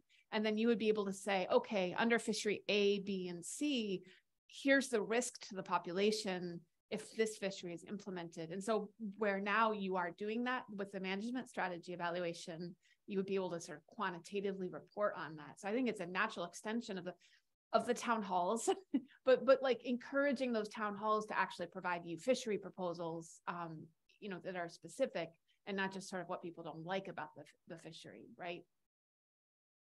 Yeah, that's a really good point, Mara. I think, you know, there's multiple layers here. There's number one, setting long-term conservation objectives and long-term fishery objectives, just broadly speaking, and then doing management strategy evaluations or other types of evaluations to assess how we can meet those objectives. And then, you know, how feasible are the different options? And then what does the public think about the different options? So, you know, there's multiple layers there.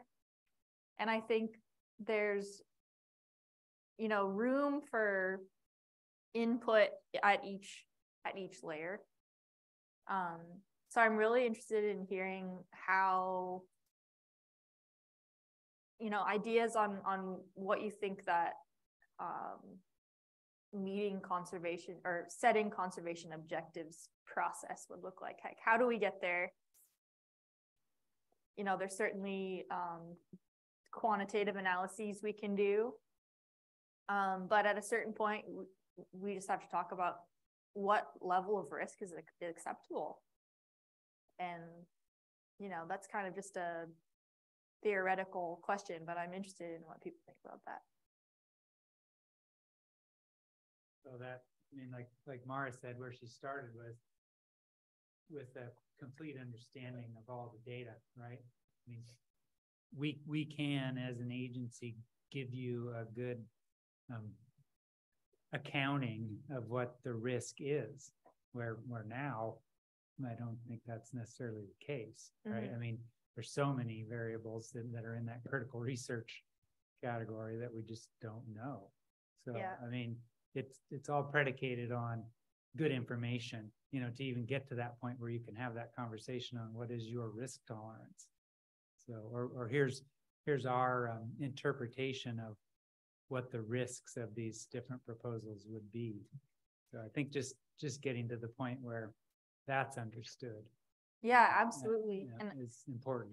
Yeah, you know, I think there have been a lot of points in this process where we wish that we could set those long-term objectives right now, but we just don't have the data. And I think this kind of clearly lays out that in order to get the data, we need all the M&E And to have that, we need the funding. So, you know, it's this multi-step process. And so we're thinking ahead to the future here, but I think it's good to do that in a very well thought out and intentional way. So appreciate that perspective. Roy, you have your hand up. Go ahead. Oh, you're on mute. I apologize for jumping back to Dick and James, Rich's and James' remarks about public engagement. But just to sweep back there briefly and correct to the point that the state park system has a Friends of Park system. And that might be a concept to look at it for watersheds or within region projects of how to organize volunteers. I know sometimes guys show up at the hatchery and, you know, cut bellies, or other times they go do other things like temporary projects, but to really figure how to organize that a little bit more. And the model that the state park system uses with Friends has all the actions of those volunteers coordinated and at the solicitation of the local park rangers. And they actually become kind of a well-coordinated volunteer force. So just the Friends group with state parks would be something cross-agency to look at. I know I used to work with Eyes in the Woods, and there's a number of programs that volunteers are in, but how to expand that, I think, will create more of a regard and attention to fish and wildlife in the state than just, you know, the hunting and fishing thing. I think people have wanted an engagement for service too. Out. Thanks, Roy. Go ahead, Jason. Yeah, I'll I think to the first bullet up there. This was something I think we talked about in one of our very first meetings, but adding that fourth column to the management framework. I do really like that idea. And I think part of it for me is just sort of a semantic issue. Like the word maintenance, I feel like is just kind of, it's a little wishy-washy sounding to me.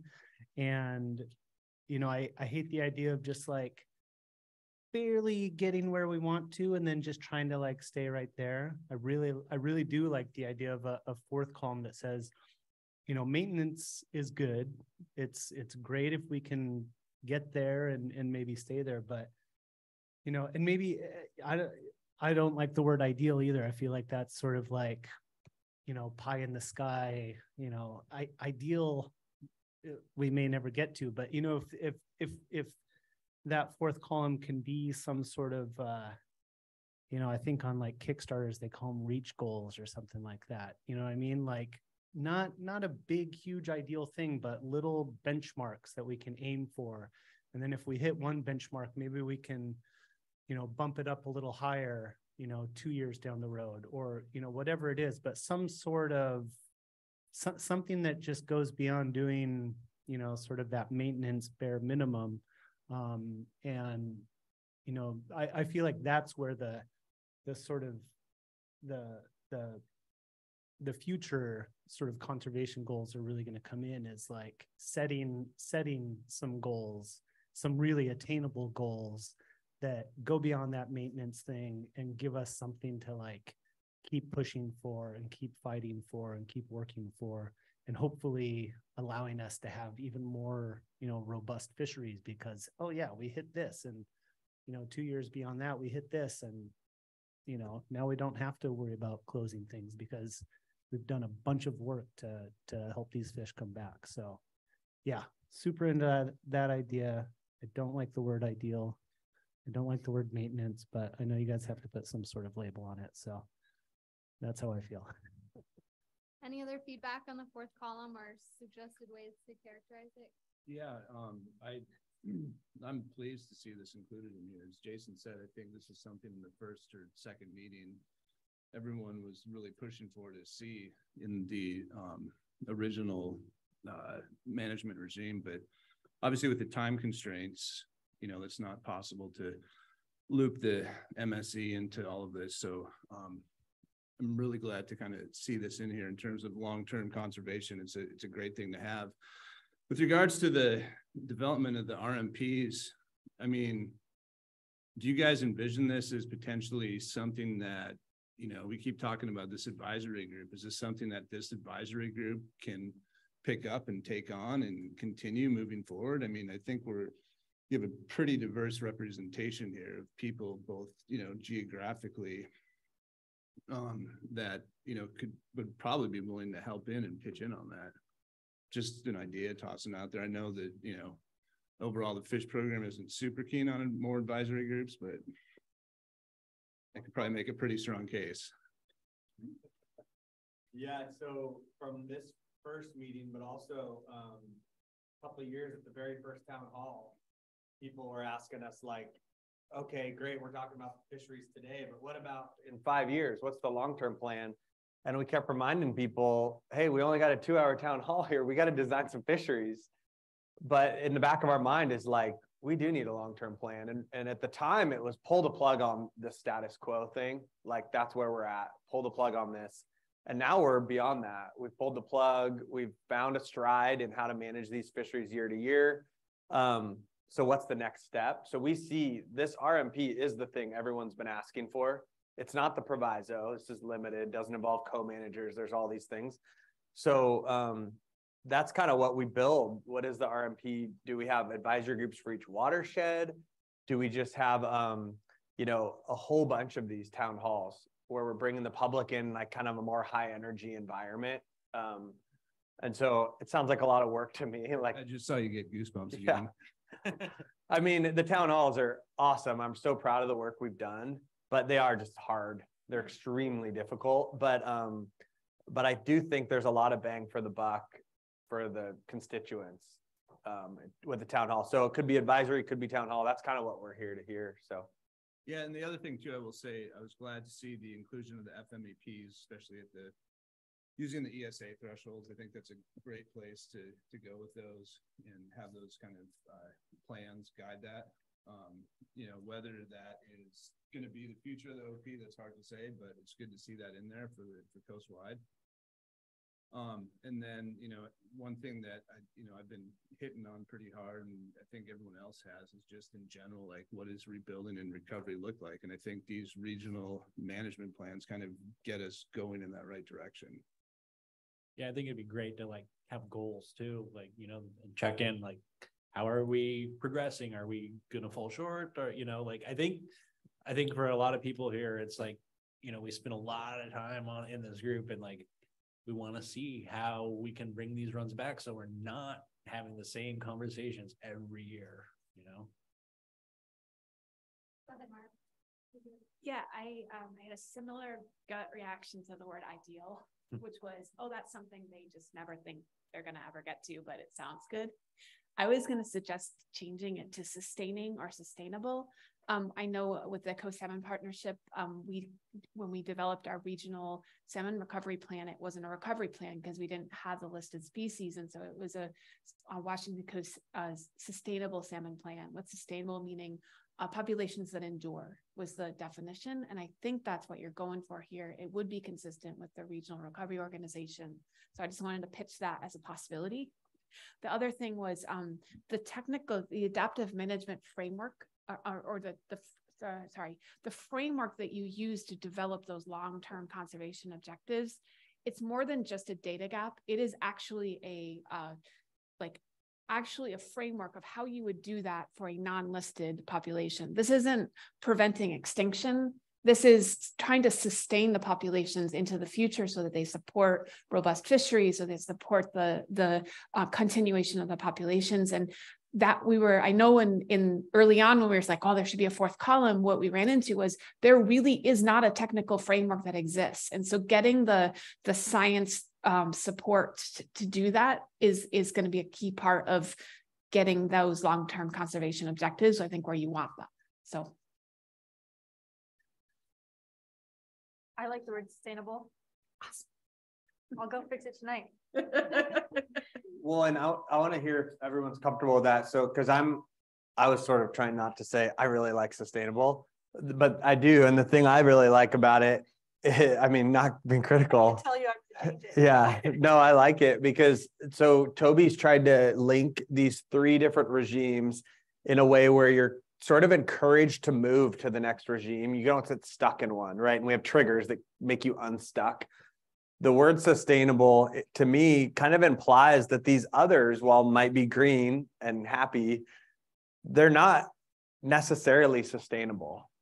You know, they're fluid and you could be moving, but once you get to this highest tier, this thing you're reaching for, you know, maybe you can get stuck there and be okay with it. So I like sustainable.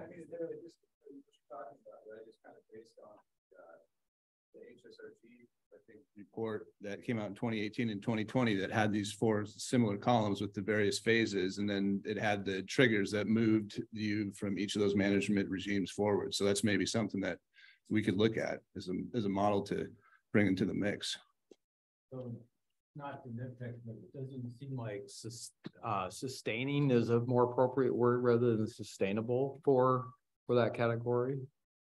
Seems like to me it would be more sustaining, you know. That's my opinion, but because to me, you know, sustaining is, again, this whole ideal that we're trying to always get to, where we're managing for abundance, right? And with abundance comes, again, probably more sustainable fisheries, or more fisheries that can tolerate the impacts, right? And so that's just my quip. Mara threw out both of those, so.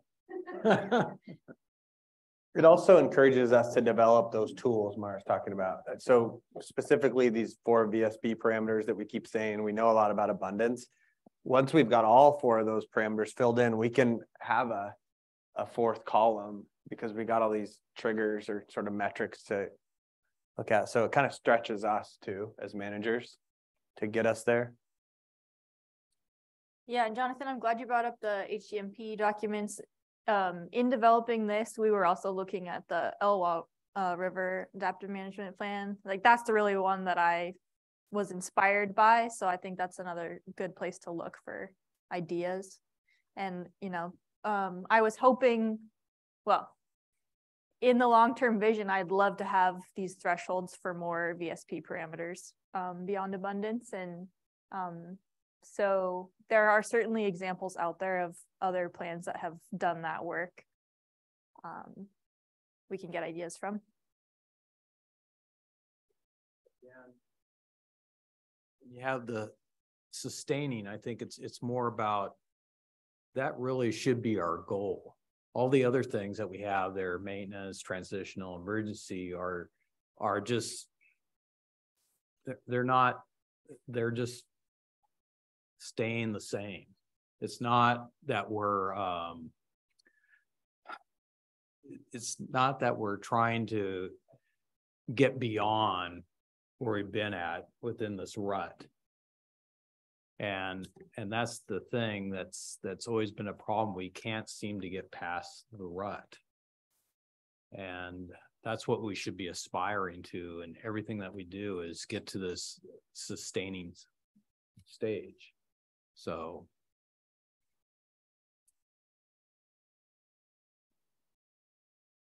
Did you need anything else of those? We go back to the questions. Is there anything else you want from the group that you feel like we didn't cover enough before we shift to our wrap up? Do you feel like you have a good input on that, the development of the RMPs and what that might look like, or does anyone have any additional ideas for how to implement the planning? Yeah, so I was curious if there's any other bullet points in that section that people might want to include. What's in there right now are taken from the guidelines for FMEP development. So guidelines from NOAA for what should be included in FMEPs. And I sort of developed that further, but if anyone has thoughts now or later on other bullet points that we might want to add to that section, just let us know.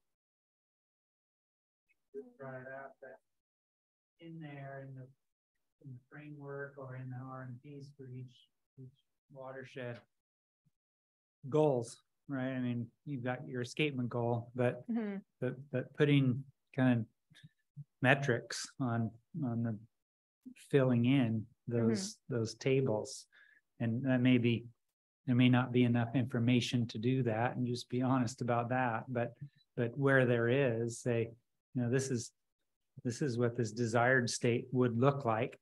There's some information to support that that's possible, and also that providing that range may give people who feel like something's being taken away from them, in the fishery or whatever, this is where we are now. We're squabbling over scraps, but the watershed at one point, I hate to go back to historic, but that comes up a lot in population modeling, but so, I mean, I like the idea of sustainable or sustaining, and I like adding that fourth column. So regarding the sustaining call, when would we be able to see what the nomenclature or the description of what that means? I think that's the key thing too, is really understanding what that actually means. Can we expect that near term, or is that something that gets developed before the proviso goes to the legislature? Or?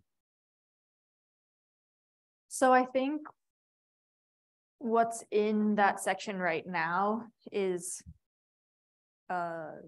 what we've come up with so far on what that means. But I'm glad we're having this conversation, because I think it's what that means is still under development right now. Yeah, and maybe I'll add, so in the proviso, sort of the main document, you can see the 3-tiered approach, like the formal table where all the boxes are filled in. I just want to make sure everybody knows, Toby and I are here at the table, and we put a lot of love into this work, but there's a huge staff at Fish Program that wrestled over that table, because it's linked throughout the whole document, and there's rules that we're saying these are rules we would apply to our fisheries, and they're in line with the statewide steelhead management plan, our policy. So that required a ton of crafting to get all these little nuances through and make sure everybody's comfortable with this. Everyone across the state saying, Region 6, you're blazing a trail here. Like, what are you about to sign us up for? So this table here, my vote was to not even include this as a future goal in the proviso.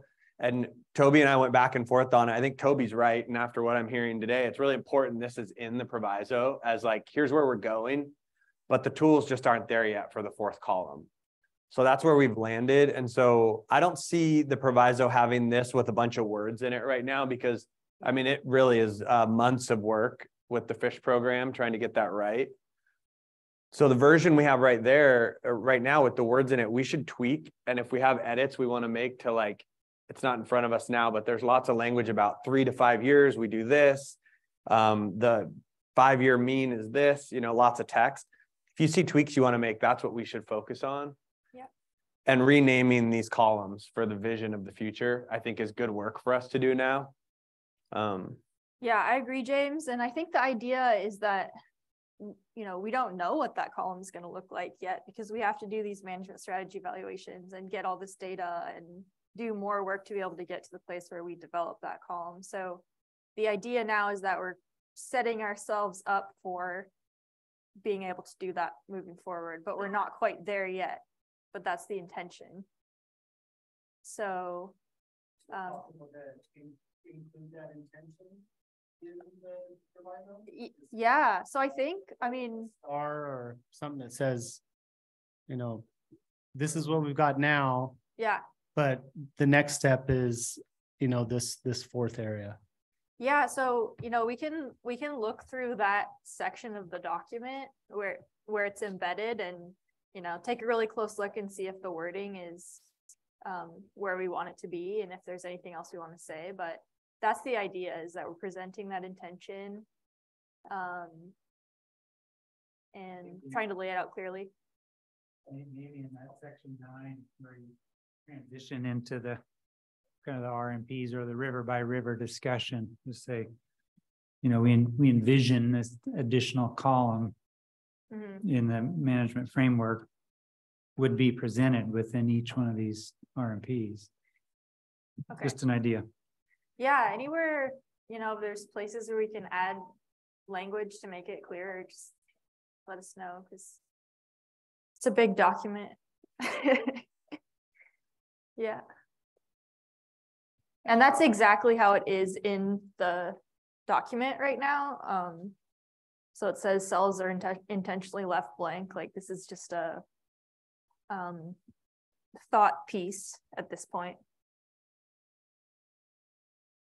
Okay, seeing a lot of nodding heads there and recognizing that we have about a half hour, and we do want to wrap up this group since it is the last meeting of this advisory group for now. Sounds like there's some suggestion to keep y'all going. They like us. I know, it's a good sign that you all want to keep going and working together. So I'm going to hand it off to James and Toby to wrap up, and then I'm going to lend the floor to you all because I really want this to be a group discussion in the end. So go ahead. Yeah, so we don't have, really any formal comments. There's a big thank you, 140-page document that folks have been digging through, and, late night meetings and stuff. So there's that. I think we've had 6 or 7 meetings during this time. When we sort of hear from y'all, we're interested in hearing, with this $300,000 we were given and the way we structured this advisory group, we want to know feedback. Like, we learned as we went. I think we can all agree we got better, but we want to hear what you think. We ordered a bunch of Fish Washington sweatshirts. They haven't come in yet. So it's like when you get a gift card for Christmas or a handwritten from your daughter. Yeah, but so if you didn't provide your address, some people already provided us addresses to have them mailed. But if you didn't do that, if you could, that'd be great. So those are coming. And then that's really all. I guess the last thing I'd say, Jonathan, you kind of mentioned this, that fish program's not really excited about advisory groups. And the reason, so I didn't say that, Jonathan did.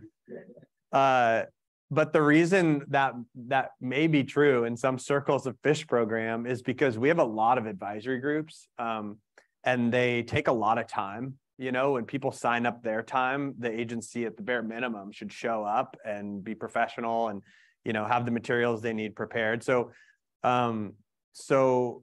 a lot of times, though, most of the time, those advisory groups do not give back much in terms of the agency's mission. They're not seen as extremely productive or efficient. This is one of the few now, Kelly Cunningham and I both talk about, has actually been pretty efficient and productive. We have a product at the end of it. We have a budget proposal attached to it that in some ways ensures that this stuff moves forward. And so I'm really proud to be a part of this group, to be honest. I came into it like I was dragging my feet a little bit, like not sure this was going to be what gets Steelhead to the next place. And I think we did, regardless of what happens to the budget. We have a team here of folks that know a whole bunch about coastal steelhead, us included, just learned a ton. So just a big thank you, and not just like an agency stamp of approval. Thank you. Like personally, this has been huge for me. So thanks. And we want your feedback. Yeah. On the process.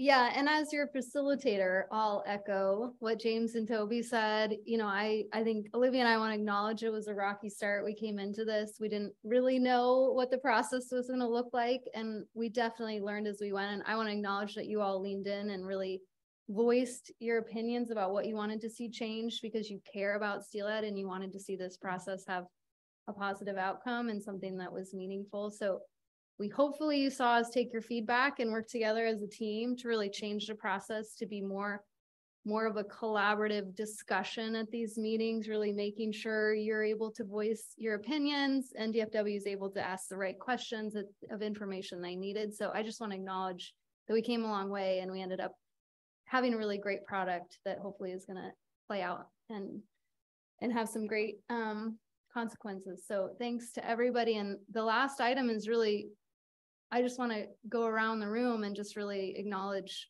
your observations. and feedback. You know, there's a few questions in the agenda that I put in there. You know, what was the most rewarding part of this experience for you? What feedback do you have on this advisory group process? I think this is a learning experience for DFW and for facilitators like us that are brought in to help these group processes.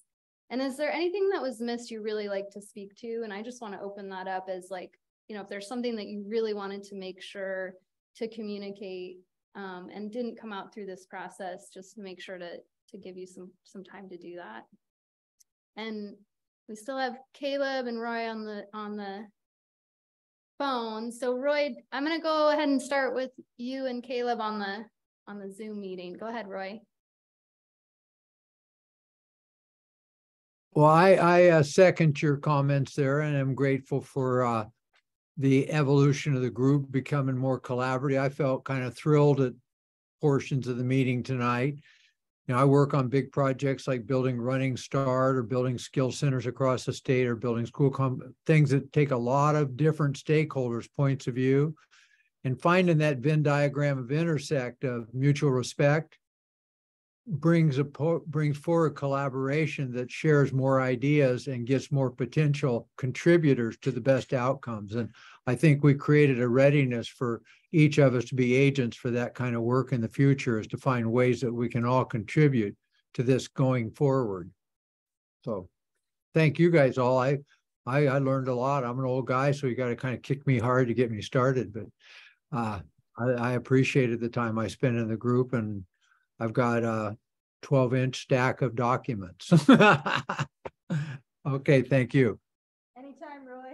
Yeah, and Roy, I think I speak for the group for your wonderful emails, by the way. I just always appreciated your positive outlook throughout this process, and you've just always really been well-spoken, and it's been a pleasure working with you. Okay, Caleb, are you still there? Yeah, I'm still here. Okay. Let's see, I'm trying to turn on the video. Can you see me? So I guess, you know, the only thing that I would really leave with it at this time would be, I think there's an opportunity here, you know, in the short term to sort of, you know, start preparing people for this process. And in the short term, I mean, you know, with what's going to happen this winter, I think, you know, starting off by being consistent with how we approach a fishery this winter based on what we've seen the last couple of years would be a great step in sort of the right direction here for how to get people kind of used to this idea that we're going to have a sort of guidelines to go on instead of it being a random decision-making process every year. So I think consistency is really what I was hoping to see out of a lot of this. And I think there's an opportunity here to sort of start that off going forward really quickly. So I hope that opportunity is taken. So that's about all I've got. Thanks, Caleb. Luke, do you want to go next? So I guess, okay, gotta get up on here. I definitely appreciate being a part of this group. I mean, I think there's some amazing brains in here, and, you know, big thanks to the DFW for, you know, doing all this. I was thinking if I was in your shoes, there's no way I'd want to do this. I mean, public sucks. But you know, I think one takeaway or two takeaways would be, I wish that we had more time and could have spent more time together. Sometimes it felt like we didn't let things get fully explored and we just had to move on because time constraints. So for me, it would have been great to have, you know, more than one meeting a month, and you know, you can have meeting fatigue on an hour 3. So, you know, a couple of, you know, maybe a couple hours every other week or something. I don't know. I feel like this group especially really wanted to dive in and do more. And like, we've had several, after hours meetings to get on the same page and discuss things. So I think it would have been great to be able to do that as a team a little bit more. And I think one other thing that would have, I think, helped this feel more of a partnership is, and I saw it today, actually, when we were talking about sustainability and, that was where we could see everybody in the room like, oh yeah, we just together came up with like something better. So like, maybe more call outs about like when the group here was able to influence, whatever, as we're working on here. So those are just sort of my thoughts. Take them for what you want.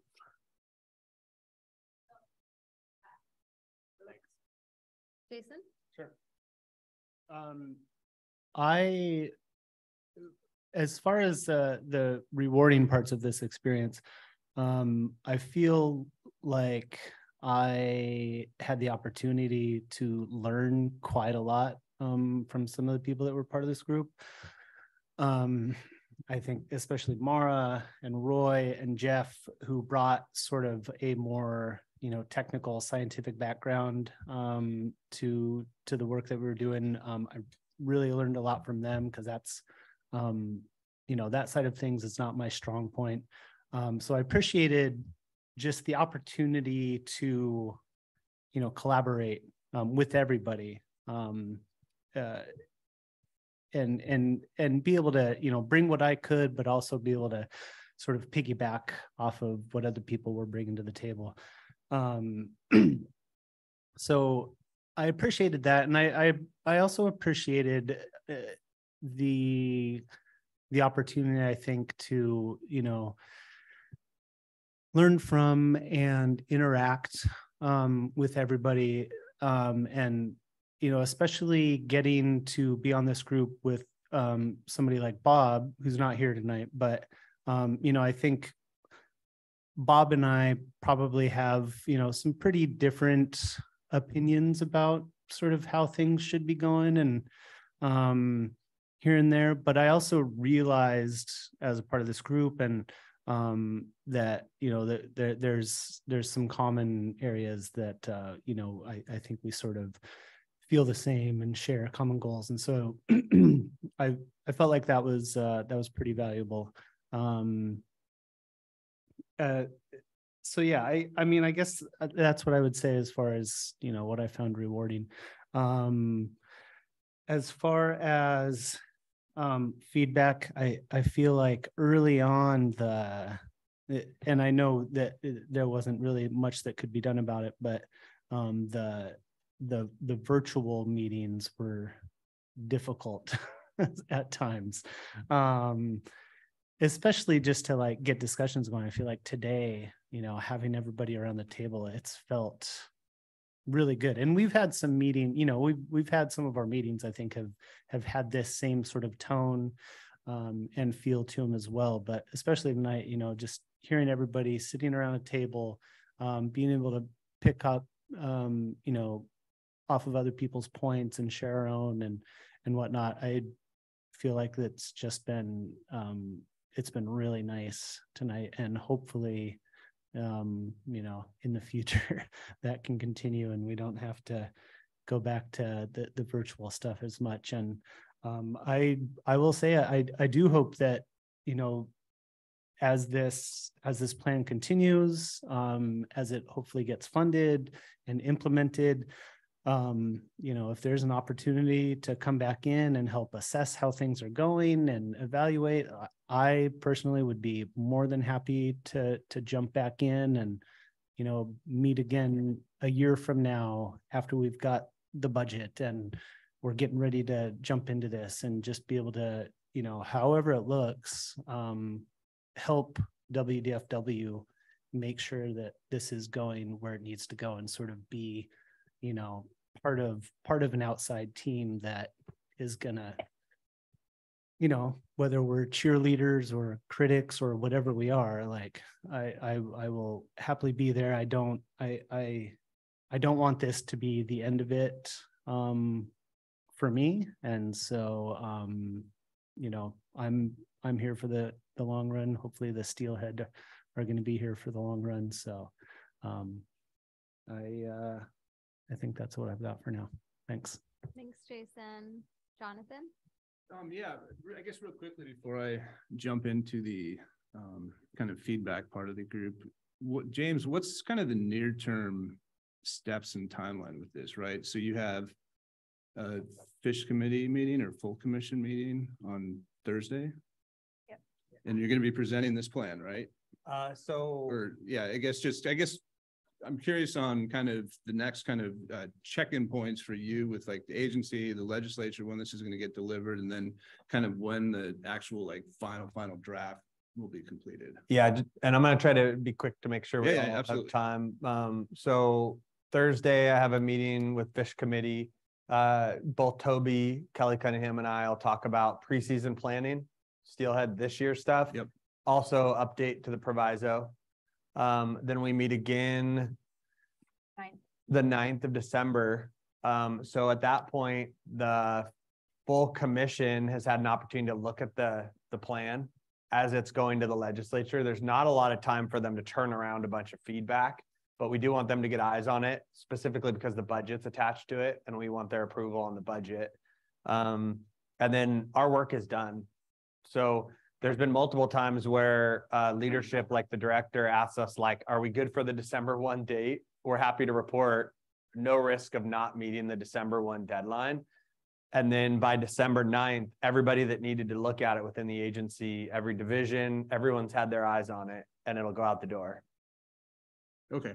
So basically, I got you. So, you know, Tom McBride, everyone can know that. Tom McBride, Legislative Affairs here at Fish and Wildlife, he can help link it back to the budget process to make sure it gets funded, do everything he can.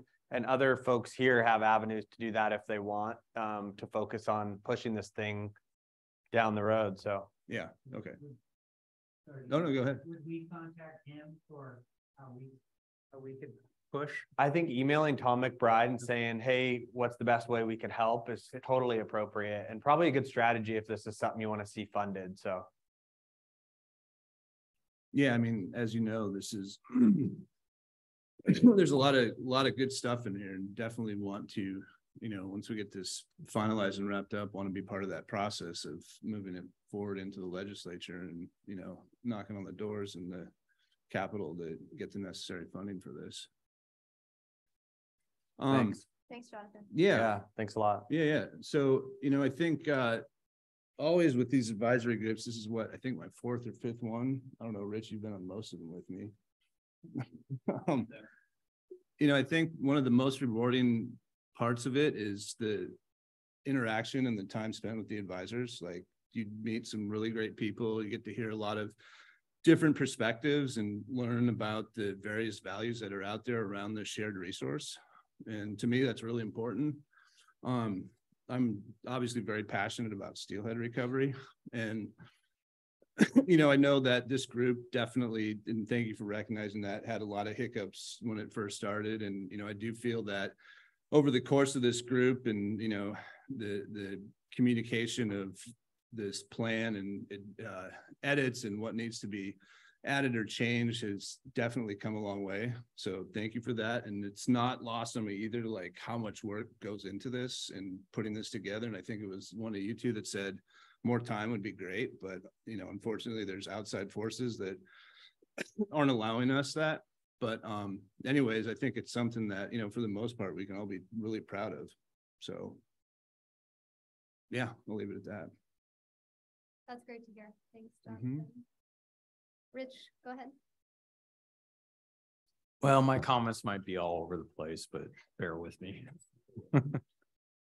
You know, first of all, I really want to thank the department for allowing a forum like this and our ability to speak out and be heard and to collaborate. And all these are very important things. You know, my reflection is similar to what Jonathan is saying in a lot of ways. I've been doing this for quite a long time, a lot of different advisory groups, and you know, I've dedicated a good portion of my life to steelhead conservation. And, you know, it's not for the weak of heart. It's something that you could be really down one day, but then like something good happens and you suddenly get optimistic again. And when I get to finish something like this, I suddenly feel a bit more optimistic again. And that's an important thing to kind of keep us going and to keep moving this idea that we can have an abundant resource and we can all enjoy it in some respect and preserve it as a legacy for our future generations. And I think that's a very important thing. It is a key legacy in our angling culture within the state.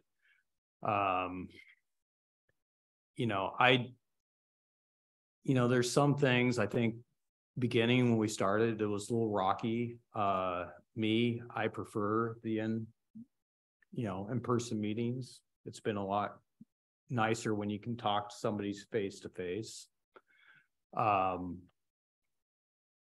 So at the beginning, I was more about really, what is this about? That was my biggest question. And that was the thing that I struggled through. And I'd say I'd struggled through it for much of the whole journey with it. And because I was worried, and I even put it on my application, that if this was just going to be about just keeping fisheries open, I wasn't interested, because it needed to be much bigger than that. It needed to be about, what are we going to do for the fish? We're going to put the fish first and then carve out opportunities by doing that and putting the fish first, ensuring that we have the fish available and all have shared sacrifices and these things. Because being an angler in the 21st century, you just can't be taken from the resource anymore. You have to be in there actually contributing and actually sharing in the sacrifice. So we do have this in our future, and we can keep that legacy intact. And I think sometimes people kind of forget that. And again, it's just the lens gets pretty cloudy when you're looking at your own personal agenda. You're making money off the resource or whatever it is. It's really hard for people just to look at it from that standpoint. And those are my feelings, my insight. I'm optimistic that we can move forward, and maybe this is a better path for Steelhead. Hopefully it could be a model for other areas in the state to do. And that's my hope. Thanks. Thank you, Rich. Jeff. This was my first advisory group experience, so I went into it. I probably had some expectations, but I think all of them I had to reevaluate along the way. I was surprised early on to really kind of learn about where the proviso came from, not really where it came from, but why it was worded the way it was, which seemed to me bizarre. So, the fact that hatchery steelhead would be protected right there in the mission statement, when to me the goal seemed like wild steelhead, populations.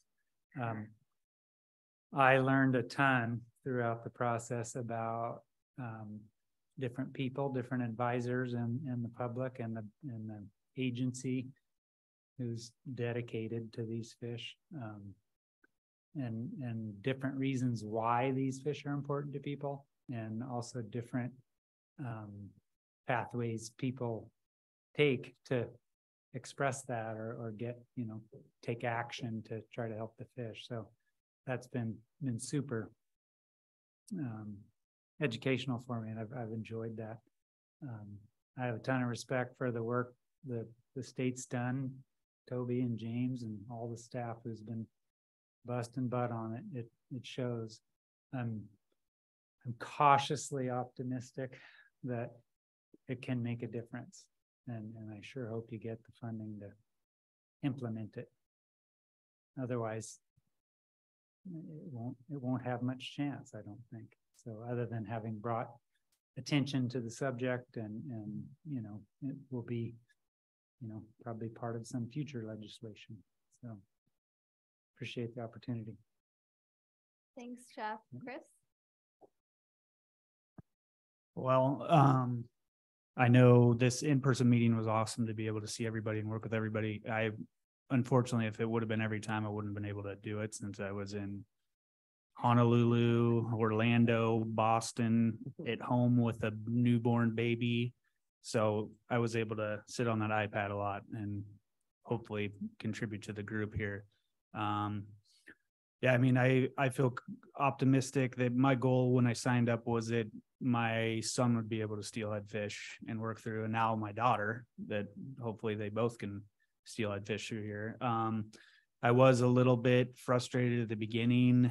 I guess it was, you know, outside the scope of some of the stuff, like coming in with the emails and stuff like that. But once we moved on, and I felt like we really made a lot of work and a lot of progress in the last few meetings, including this one. This one felt really good. So I really appreciate, I mean, this is a serious document that you guys have put a lot of work in, and, you know, to have our names attached to it is nice as well. So I appreciate and allowing me to use, you know, I was a guide out there. I was a WDFW tech for a while out there. So I tried to include my expertise that I had in there to work for these, and hopefully the fish are around for the future. So. Yeah. Let's see. Things that worked, or I thought worked really well. I think the DFW staff have been enormously responsive to meeting and talking on topics. And I felt like there were some key things that I wouldn't have been able to think through and offer feedback without those conversations. So very appreciative of your responsiveness. The opportunity to provide written feedback on a formed document worked really well for me. I spent a lot of time providing feedback, but that format worked really well. I could work on it on my own time and get my thoughts off to you. I also would have liked a opportunity for deeper discussion with the advisors. And I think the in-person format really serves that purpose in a way that we just couldn't do with the virtual. And that was just, you know, where that's less about just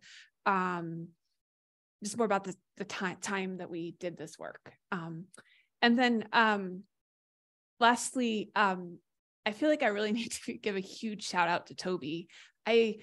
I know that you were working with a lot of people, you got a feedback from a lot of people, but the way that you have wrangled information within the department and handled all the feedback from outside the department in such a professional manner is just, I feel like, yeah, you really need to be acknowledged for everything you've done over the last year to get this together. So.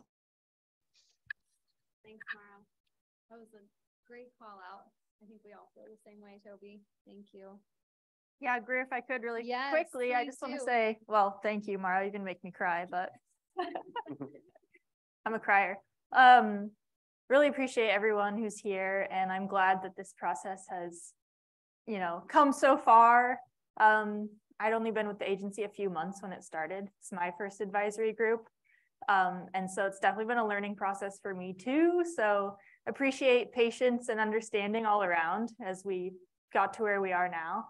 And, you know, I know our time together has been limited, and it would have been awesome. And maybe in the future, we'll have more time to dig deeper. It would have been awesome to have more time in other meetings as well. But I just want to reassure everyone that I really appreciate all the feedback, all the, you know, line edits, all the comments, everything has been really helpful for me.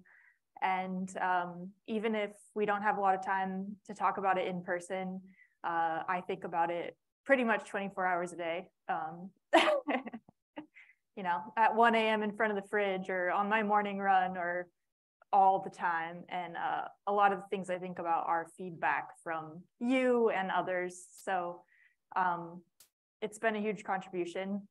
This group has been a huge contribution to the overall process, and I appreciate it. And I hope that, you know, we can all continue to work together moving forward. And I feel cautiously optimistic too. So yeah, thank you all. James, you want to give any parting? Yeah, just maybe final thoughts. I, thanked everybody here, thanked our bigger team. In the last few years, you noticed the sort of stakeholder input, public outreach piece has been a lot different in Region 6 in the coastal region than what we saw the whole time I've been with the agency.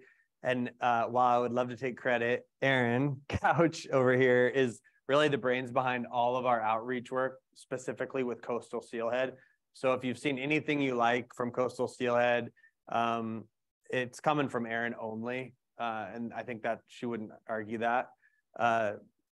She would argue, she would argue that. But Aaron's been incredible taking this issue and running with it. And then some advisors I know before this process, some folks here have reached out and helped us develop some of those tools. And that collaboration has happened because of Aaron. So I want to flag that. So thank you, Aaron. And then also, when we first started here, we're new to advisor groups. So Triangle, you guys have really been helpful when you ask us, so what exactly are you looking for? And we're like, well, we're not totally sure. You've helped sort of shape this thing into something real. So we definitely could not have done it without you. And when we say it was a bumpy road, you sort of like fell on the sword for us there. But it was, equal. We're a team there. So we got there. So thanks. And I do really think that Toby deserves a formal round of applause. I've never met anyone like Toby. And so maybe we can just like, this is like an incredible product the agency's produced. And I hope, Toby, you get all the high fives you deserve. So you can buy me a beer. Yeah, many beers. So anyway, that's it. Thanks, everybody. Yeah, and I just want to acknowledge, what you've all created here in a collaborative process. It's pretty astonishing in such a short period of time. Just that you're all willing to support what's been developed through this process is huge, especially given that we spent about the first few meetings just struggling through getting going. So it was a really short period of time, and I just want to acknowledge all of you and the hard work you did. Yeah, I also want to say just everyone on this list on the acknowledgement page too. Yes. It's this room, but it's so many people yeah. in the agency and externally. So yeah. Yeah. Thanks, It's been a huge Toby. endeavor. It has been. So let's all cross our fingers and do what we can to make sure it gets implemented. It sounds like that's going to be the next phase of this work. With that, I think we have some members of the public still on, and then we have the members of the public here. Olivia, I'll let you take this part and take us through the public comment period, which is about 15 minutes. Oh, it's okay. Yeah, I can repeat what she says. Yeah. Okay, let's start with him. Brian, you're online. Go ahead. You have your hand raised. We'll give you the floor. Can you hear me all right? Yes, we can hear you. Great. First, I want to say thanks to this group for going through this process. And I especially want to say thanks to the people that, were here on their own dime, that weren't being compensated or anything, for volunteering for this whole thing, because I know it took a ton of your time. I watched, or I participated, or I should say I watched live and commented on, I think, 1 or 2 of the earlier meetings, but I've watched all the meetings online, and I think it's excellent that you put them online so people could see them if they wanted to. I have a couple questions, and I don't know if you can answer these first before I provide my comments. But the first question I have is about the monitoring of fisheries. And I know it won't happen this year, but in years going forward, for a river like the Quileute or the Hoe that is in the maintenance, in the maintenance category, will the creel surveys there that are anticipated, yield scientifically sound estimates of angler catch and effort and basically cure the deficiencies that were identified in the Bentley study. And what I'm trying to get at is, you know, James, you've talked a lot of things about uncertainty at the town halls, and I want to know if the creel surveys you anticipate are going to be sufficient that we won't have you saying, boy, we got a lot of uncertainty about what happened last year about angler effort and catch.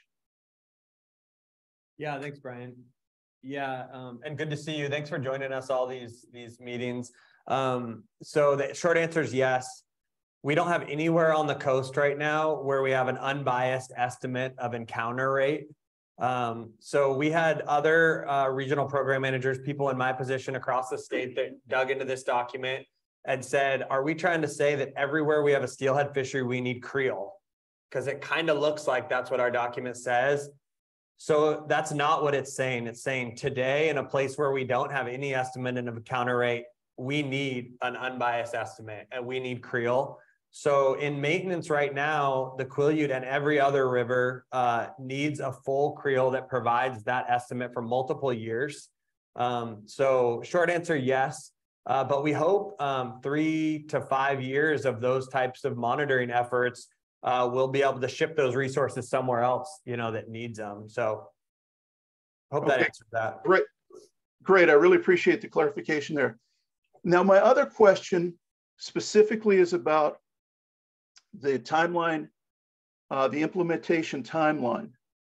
And in it, one of the first stages of implementation would have begin next year, and it would be rescaling hatchery production according to the heat analysis and also the regime classifications.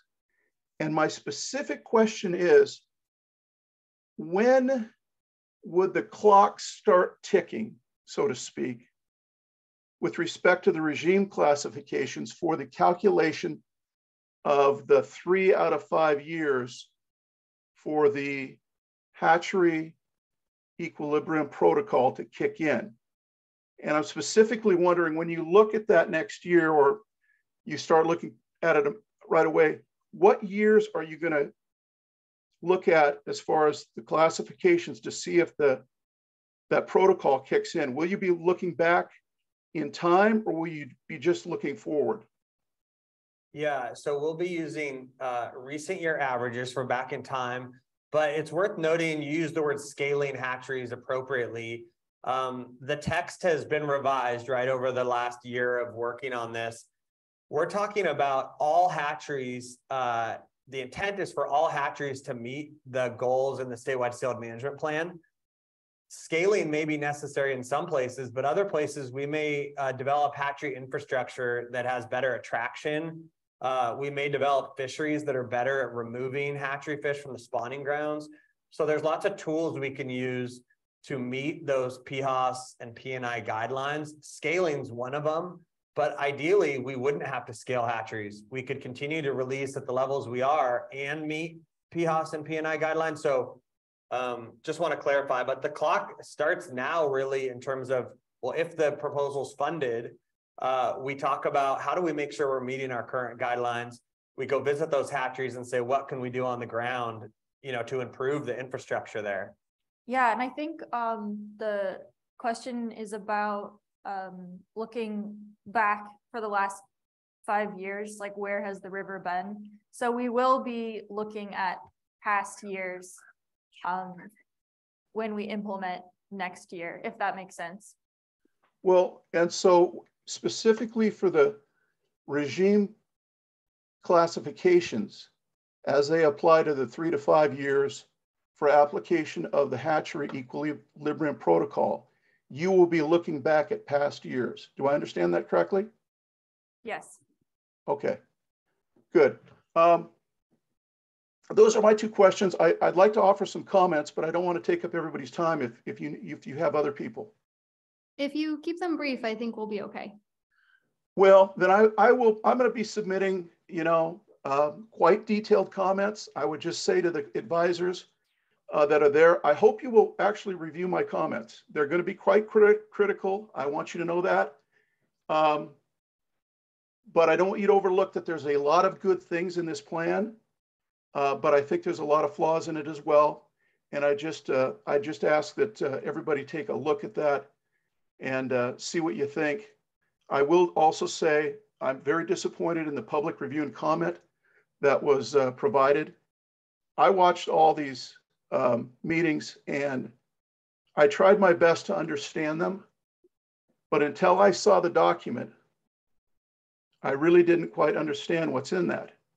And I've got quite a lot of concerns. And so, as I told you in April, you needed to leave a period where the public could really take a look at this once you got something that you would show us. And a 10-day period is absolutely insufficient. So those are my comments. Thank you very much. Thank you, Brian. And I assume you're submitting your comments through the public portal, in which case I'll work with Aaron to get those out to the advisors. Yep. Actually, I'm going to send them to James because the portal doesn't allow me to submit, you know, a 10-page document. So I got to send them directly to him. Okay, we'll include them. And maybe can I add one thing? Yes. Brian, I really appreciate all the time you're putting into this. And like other things that you've dug in on, it's always been really helpful to get your feedback. So I want to also let you know that you can reach out to agency staff at any time. When you're looking through these 3 to 5 and how do we calculate different things, you know, this isn't Toby and I's work, right? It's the heat units. And so some of that technical expertise we can bring in if you need it. So let's keep talking. All right. Thank you. Thank you, Brian. So I'll turn to the room. Does anyone, if you want to make a public comment, just step up to the mic so everyone can hear you. Yeah, hi, Gary Marston from Trout Unlimited here. So I just wanted to discuss, Jonathan had brought up the missing hatchery component in the critical research area and kind of some of the areas that Trout Unlimited sees as missing in that section. In particular, the plan right now relies extremely heavily on hatchery modeling.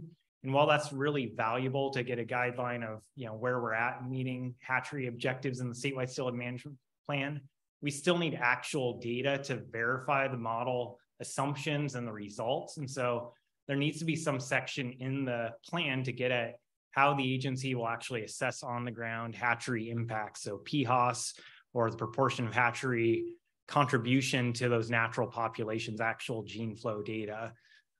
There's also a need for assessment of integrated hatchery program risks and benefits versus segregated hatchery program risk and benefits, because deciding how we prioritize that hatchery production is extremely important, especially thinking cases like the Chehalis Basin, where we have these integrated programs that effectively put the hatchery fish right on top of the natural population.